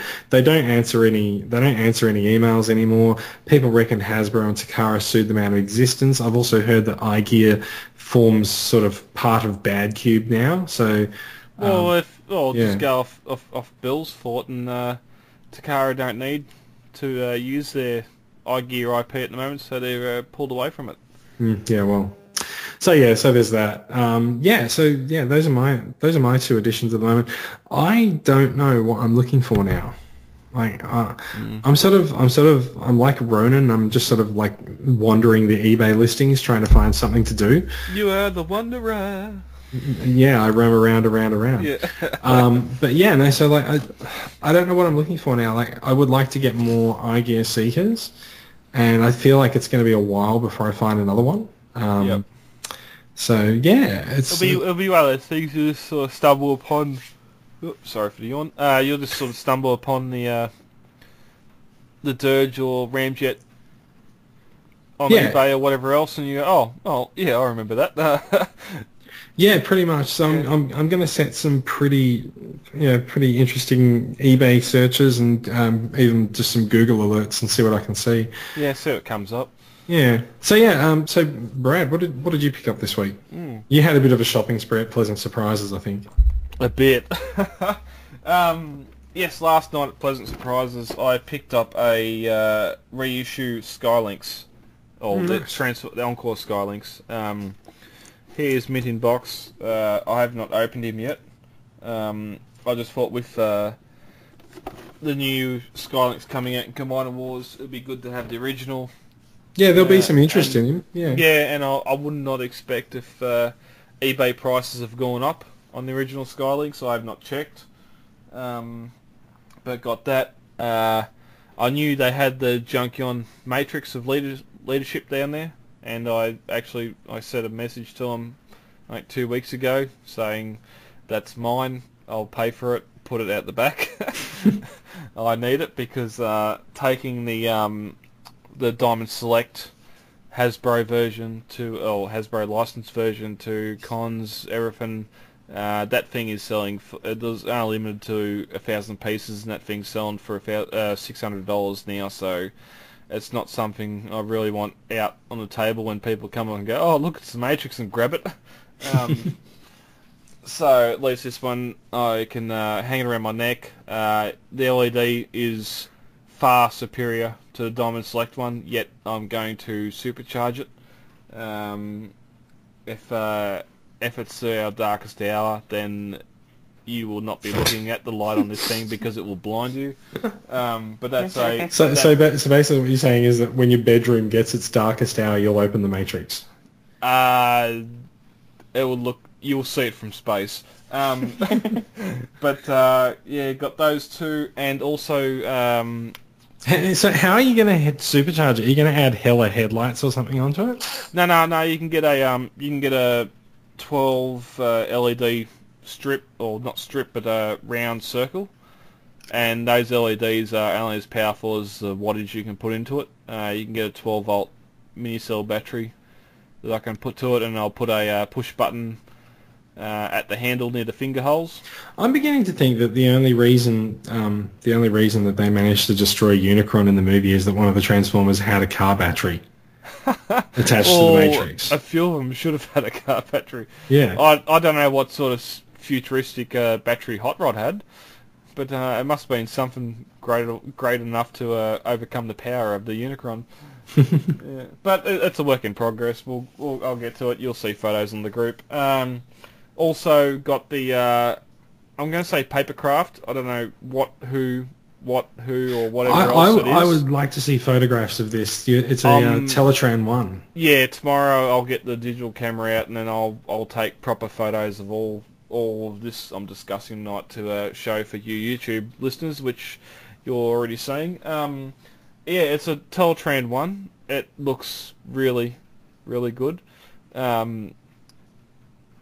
Unfortunately, my MPs are scattered over 2 or 3 shelves, so I don't know how to get them all around it. I might have to do something different, but you'll see the photos. It's Teletran 1. It's real good. It's a paper printout or whatever, like a 3D printed. No, not 3D printed, but painted around a 3D cardboard frame, if you will. But that's real good. You'll see photos. And then today on my way home, stopped in at Wangaratta, coming home from Melbourne, and I was on a Lego hunt. I'm still searching for some Jurassic World Lego, and unfortunately they had Transformers. So Big W was my first stop. They had half a dozen the Angry Birds telepods there with $7 on stickers on them. Rightio, I grabbed Galvapig, which is their Galvatron, and scanned it and come up as $2. So I went back and grabbed Bumblebee, Soundwave, Heatwave, and Soundwave, which I already have, but took them all back and they all scanned as $2. So I thought, bugger it, took them, and the one steps were only $5. Unfortunately, it was only Grimlock there. So $13, I had 6 figures. Went to I had to do some shopping. Went to Kmart across the road, and they had wave 3 of the deluxes for Defensor, and picked them up. And I'd been holding off on Prime from wave 1 because what's the point of getting him when there's nothing to combine with him? Because in his bot mode, yeah, he's okay. He's not the worst Prime we've had, but he's not really anything special. His alt mode's pretty nice. I didn't mind that. But then when we get to the rest of the figures, or the figures from Wave 3, I think Streetwise is probably the worst. Or he'd be on par with Blades. Just what we've had before. Yes, this one I haven't had before, being Streetwise. All the figures, real loose hips, Real loose ball joints. I've noticed some fairly changeable quality control on Combiner Wars. Like some of the Legends are really firm and some of them are really loose. Yeah, these guys compared, like I haven't got any. The only Menasor limbs I've got is Drag Strip, which of course come with Wave 1. I haven't seen or brought any of Wave 2. But even like I've got First Aid here. Again, his hips, I can sit there and wiggle his hips and he goes backwards. But the paint detail, the paint apps on these figures are really, really good. Far better than what Superion had. Again, the Menasor Wave may have even better stuff as well, but I think the standout for the Wave is Rook, which surprised me because I was just expecting that to be a big blocky figure that can be a leg or an arm. His head sculpt, I love. There's a little bar that goes out and around his nose, sort of like a gridiron or a hockey helmet, which is really good. And he's got the Autobot symbol on his head, which to this date none of the other Combiner Wars figures have got an Autobot symbol on their crown. He's got some nice that silver paint they used on the Megatron, as well as police. That was a few people have been surprised by the silver use on Rook. Yeah. Out of all the figures in Wave 3, I'd say Rook is definitely the highlight. Just the paint apps, the Autobot symbol on his crown, which is I don't want to scratch it. I don't think it's a sticker. I think it's a paint. Although I don't know how that works, but he's really good. There's one third party company at the moment working on rubber tyres for these guys, for Combiner Wars, because of their simplicity to remove the tyres off and put their third party tyres on. So once they come out, I think Wave 3 is definitely my number one wave of Combiner Wars at the moment. It's the third in release, but number one in our hearts, is what you're saying. Yeah, and I just want to get Hotspot because Prime's a good defensor-ish, but I want to get Hotspot. Just seeing what these figures are, I want to get Hotspot to be the center because it's got to be a bonus. And that is, what else is there? No, that's it. Done. Daniel, what have you picked up this week? I pre-ordered MP26 tracks and I got my own Devi. Nice. His joints are a little bit worrisome, like in individual bots, but putting him together is beautiful. I'm pretty happy for Devastator to be displayed in combined mode when he arrives. But yeah. One issue I had last night displaying on a table. Yes, the table's a slippery surface. The scoop bucket actually staying where it should be in against the figure and not just popping forward and making the whole thing topple. Like Alex Chin early on posted photos of like the suction cups to the back of the display with a bit of fishing line around the long haul bucket. I think that was quite a good idea, especially if you do have like animals or children who go near your display pieces, because he is a big bot and he's quite heavy. So I think it's a good idea. From experience, I think you should do that anyway, even if you don't have those catalysts in your house, because he's very hard. Yes, you can get him to stand, but unless you got him leaning one way or the other, if you can sort of lean him back against, so if he does go somewhere he's going to go backwards, I found him real hard to pose to stand or stay standing. So yeah, just play around with it. Have you had any issue, Daniel, with yours? No, mine stood up fine. I got to stand up. But to be fair though, until I could get better shelves, I sort of took him out of the box transform them into individual bots, then putting together. Yeah. One thing with mine, my original scrapper, that chrome chest piece, Yeah. I had no issue with. Yet the second one I brought, I opened up. That chest piece is really loose, and the pins coming out. Mine wasn't too bad. pushed in. Mine wasn't too bad. Yeah. Okay. Well, yeah, I just noticed two different issues on two different figures. So yeah, that's all right. We'll see what happens. Oh, so yeah, none of us have really talked about what we're going to add to our collection. Oh, now that the masterpiece is done, I'm hunting for Planet X Dinobots. After the Grimlock notification earlier, yeah, I'm looking for Dinobots from Planet X. Brad has opened the Dinobot scoop. Yeah, yeah, it's coming. So that's where I'm looking at the moment. But I'm going to try and keep low key for a couple of weeks until I can get some money back in the pocket. I just remembered something that I pre-ordered this week as well. Planet X Quinnerus, which is their not Snarlagug.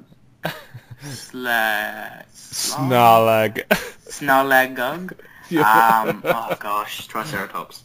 Yeah, that one. Slag. Yeah, or Slug as they called him in the game. Animated. Yeah, I pre-ordered him. Nice. Oh, very good. Jealous. Yeah, like I said, I'm not sure what I'm going for. Look, I think we've been running quite long for this episode, so I think it's about time we bring it to a bit of a close. I don't think we have any listener feedback for this week, so we might just jump straight into the outro, I think. Yeah. All right. Thanks for listening, everyone. And if you've made it right through to the end, then thank you even more, doubly so. We will be back next week. Shameless plugs. Who has shameless plugs? How can listeners find you? Mikey, you're the guest. Tell us how to find you. On Facebook, I'm Mike MegaTFMan Cecilia. I also do YouTube under MegaTFman, MEGATFMAN. And yeah, I do reviews. I'm currently working on which I'll post in the group, a review of Devil Star, which is taking hours and making me all hot and bothered because just doing it is unbelievably stressful. I've only got him from train into shuttle, and that took me about 2.5 hours. It's all about the passion. Yeah, definitely. There's a lot of bloody passion going in this one. But yeah, that's how you can find me. I'm not on. I used to be on Twitter, but I just didn't use it. Sorry, Jason. That's fine. Yeah. But yeah, and other than that, you'll find me in the Tcca page, which is my new favourite page, and I love it. Awesome. Happy to have you. You can find me on Twitter at JM77. You can find me in the group, Jason Murray, obviously. I'm pretty sure there's no other Jason Murray in the group. I hope there isn't one, but yeah. So yeah, Daniel, Brad, tell us how to find you. Yep. You don't find me, I find you. No, but on the real though, you can always just find me on the TCCA page at Daniel Quinn. I'm pretty sure I might be the only Daniel Quinn around. Yep, he is our Wagga rep, so any listeners in Wagga Wagga, hit him up. Let's organise an event. Yeah, for sure. If not there, Albury, maybe. But, Albury would be better. Yeah. Yeah, well, fingers crossed we'll get there. Yes, I am me, so... on That is so helpful. I'm the person on Facebook that you can PM. I'm also the person on Twitter that you can PM, or I think it's DM over there, which is lame because it's just a licensing whatever. Yeah, if you want to find me, you'll find me. Awesome. All right, does not awesome. it's awesome enough. It's moderately awesome. let's call it quits, shall we? We will be back next week. Some of us will be back next week. Yeah. Others will still be sleeping off the late night that this has become. Me. Oh, yesterday, got up at 2 o'clock yesterday, worked, drove to Melbourne, done Melbourne. Midnight we finished at Pleasant Surprises, got back to Jordan's place, and I was content to go in, say a couple of words and go to bed, yet I took my bottle of musket in there, and 2:30, I think I was starting to fade, and the batteries were definitely flashing on empty. And the next minute I woke up, for some reason Revenge of the Fallen was playing, and the Fallen was announcing himself to the world. My cup was no longer in my hand, I had a blanket on me, and my swag was laid out on the floor for me below the couch. So the batteries aren't as dead tonight, so there's always a plus. But yeah, we'll see what happens next week. It's another week. All right. And yeah, once again, thanks for listening, everyone. And yeah, we'll talk to you later. Thank you. Good night. Goodbye. Thank you for downloading this latest episode of Off the Shelf, the voice of the Transformers Collectors Club Australia. For further information, check out Facebook, where we have our Off the Shelf page, hit like, or even check out the Transformers Collectors Club Facebook group. Any and all feedback is more than welcome. You can send email to transformerscca@gmail.com or head on over to iTunes and leave us a review there. Also Podbean have a review section where you can rate us, and that way we get out to more people. Till all are one. Well, there's a good way to listen to the show is to be on it. Yep. I don't know what you're on about. I've only listened to maybe like 10 episodes, and they're all the ones that I actually haven't appeared on. I'm going to listen to them all. I'm starting the entire thing again. I've listened to Zero, and Zero was very funny. I enjoyed Zero. Zero was something that we let up purely for those that just wanted to have a giggle. It really should have been an Off the Rails episode. So Off the Rails, is that the one where you guys can swear? I've Fuck, we can swear on anything. Yeah, I'd normally just cut that out of anything. Alright. Off the Rails is just something where we just talk about anything. Yeah, movies, okay. Other collections, sort of whatever goes. Okay. It's not set to Transformers or our collections. Ooh. Did you just look at my new editions? No. I don't even haven't look at your stuff anymore. That makes me cry. I haven't scrolled down yet. What did Jason get this week? I got an IGEA Dirge. Oh, very nice. Expensive. You know what? So Sam McLaughlin messaged me a couple of weeks ago, and he's like, "Dude, go to this website. They've got IGEA Seekers in stock." And I drop everything and head over to the site, and they had IGEA Thundercracker and Dirge in stock.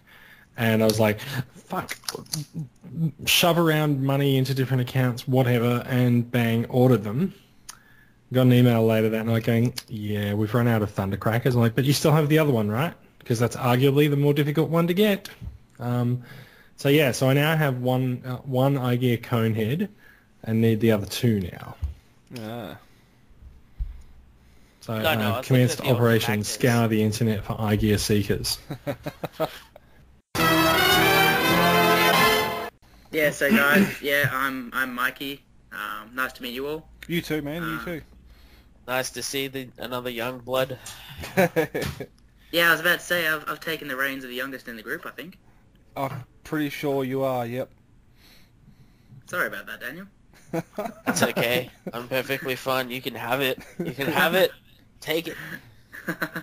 So, Mikey, how do you prefer that we refer to you? Well, I'm fine with anything. Mikey. My 'Cause friends usually call me Mikey. Right, Okay. Yep, that'll do. All right, so Mike it is then.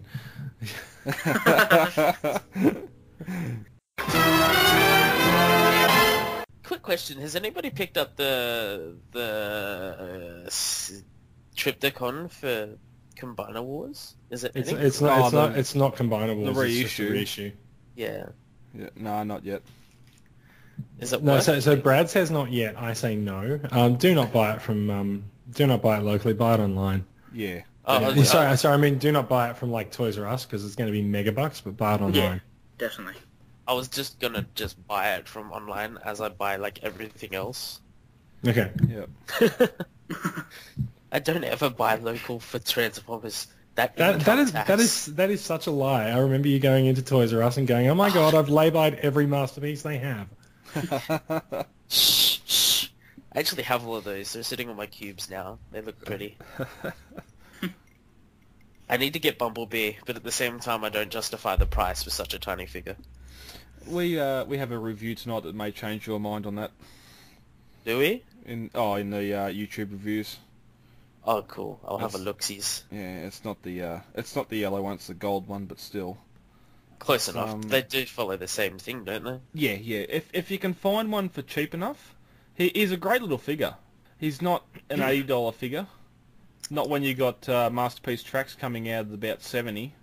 Think about him as a third-party figure, and suddenly the $80 becomes really cheap. Fair enough, then. Exactly. Actually, I will happily say that. That's actually what I was going to add to this, is like pre-ordered tracks. Yeah, I done that last week. Actually, that's what I got. I got MP Thundercracker as well, so... I got two now. I just need to get Starscream and then I can be a happy man. What have you guys done to me? All my money just goes... We had a drop. Who dropped? Jason. I'm here. Oh, Mike's here. Jason? Jason's the one that dropped. Oh, really? Sigh. But yeah, so I just need to get Starscream now, and then I'm happy. So can I also just point out that Hasbro's Masterpiece Starscream is up on premiumcollect.com.au if anyone wants one. I seen that photo just then. I was just looking for I just said I needed to get Starscream. Did you? Well, there you go. $105 and it's yours. That is cheap for a Masterpiece Starscream. It is the Hasbro one. I don't know how much the price of the Hasbro Masterpieces actually is.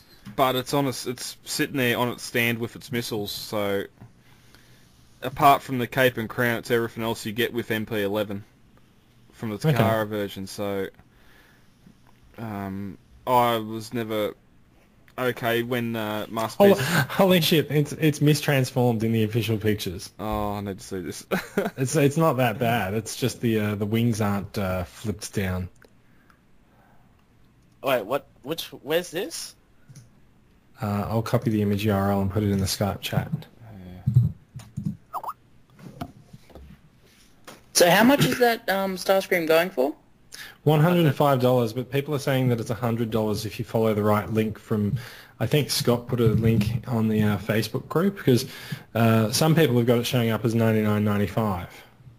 I've got it showing up as $80 to $60. TFI got it up here as well. It's at 100. I saw... Oh, it looks nice. I like that box. Okay, I swore I saw it somewhere for 80 or 60. Whereabouts? On the Collector's Club page.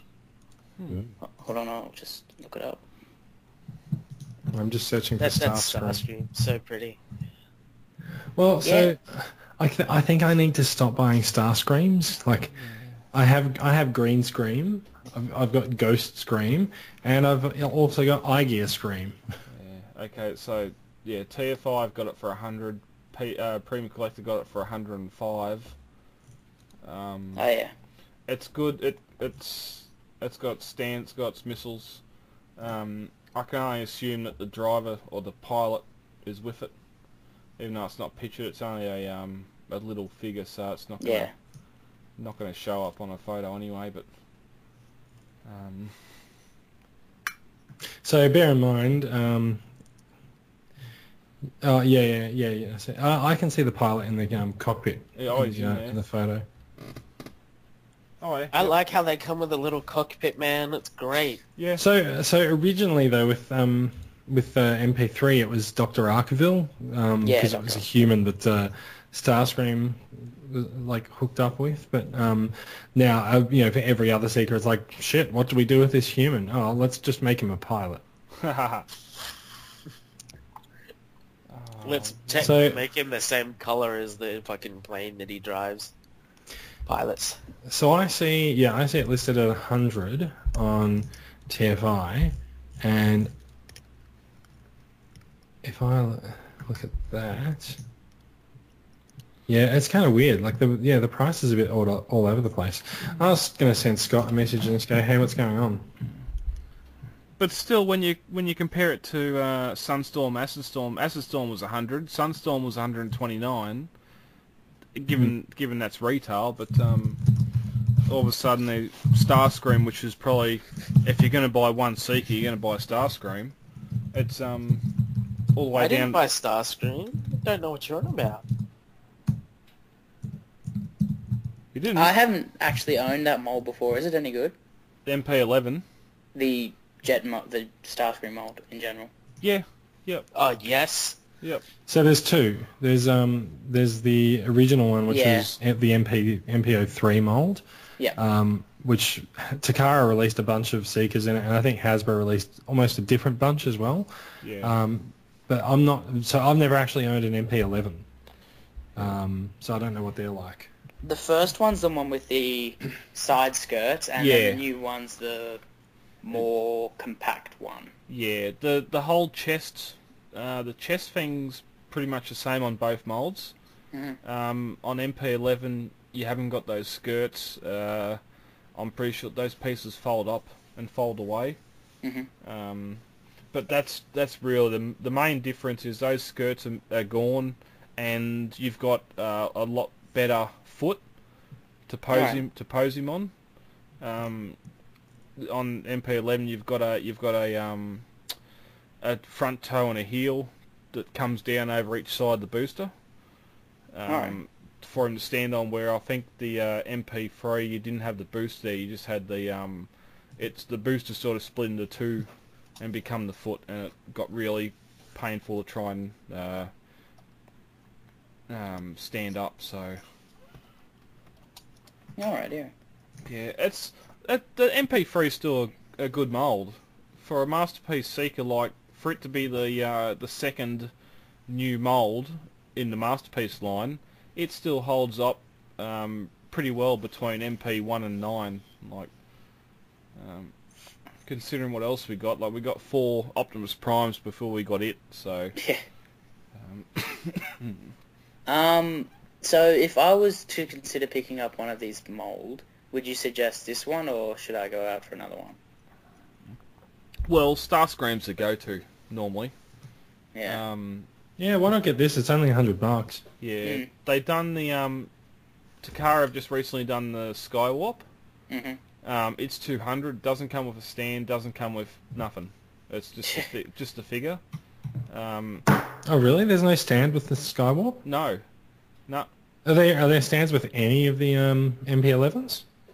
Yeah, the Starscream did, the original one. It come with the crown and the cape. And the Sunstorm came with that. Yeah, Sunstorm come with the crown, the cape, and the stand. Acid Storm didn't. He come with a stand.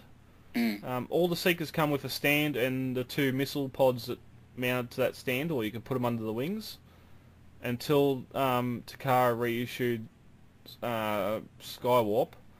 When you say reissued, that wasn't a reissue. Oh, not just reissued. They done their exclusive Skywarp. It was just a figure. There was nothing that come with it. And now that Thundercracker's announced, you can be pretty certain that it's going to be exactly the same. It'll be just the figure. There'll be no stand, no accessories, nothing. Yeah, interesting. I guess it cuts things down somewhat, but yeah. All right, should we get a go? It's $50 more than what the figure originally was, so without the accessories. Hey man, plastic gets expensive. Yeah, yep. Tcca, limited market. Oh, really? Got any other astute observations you like to make, lizard lips?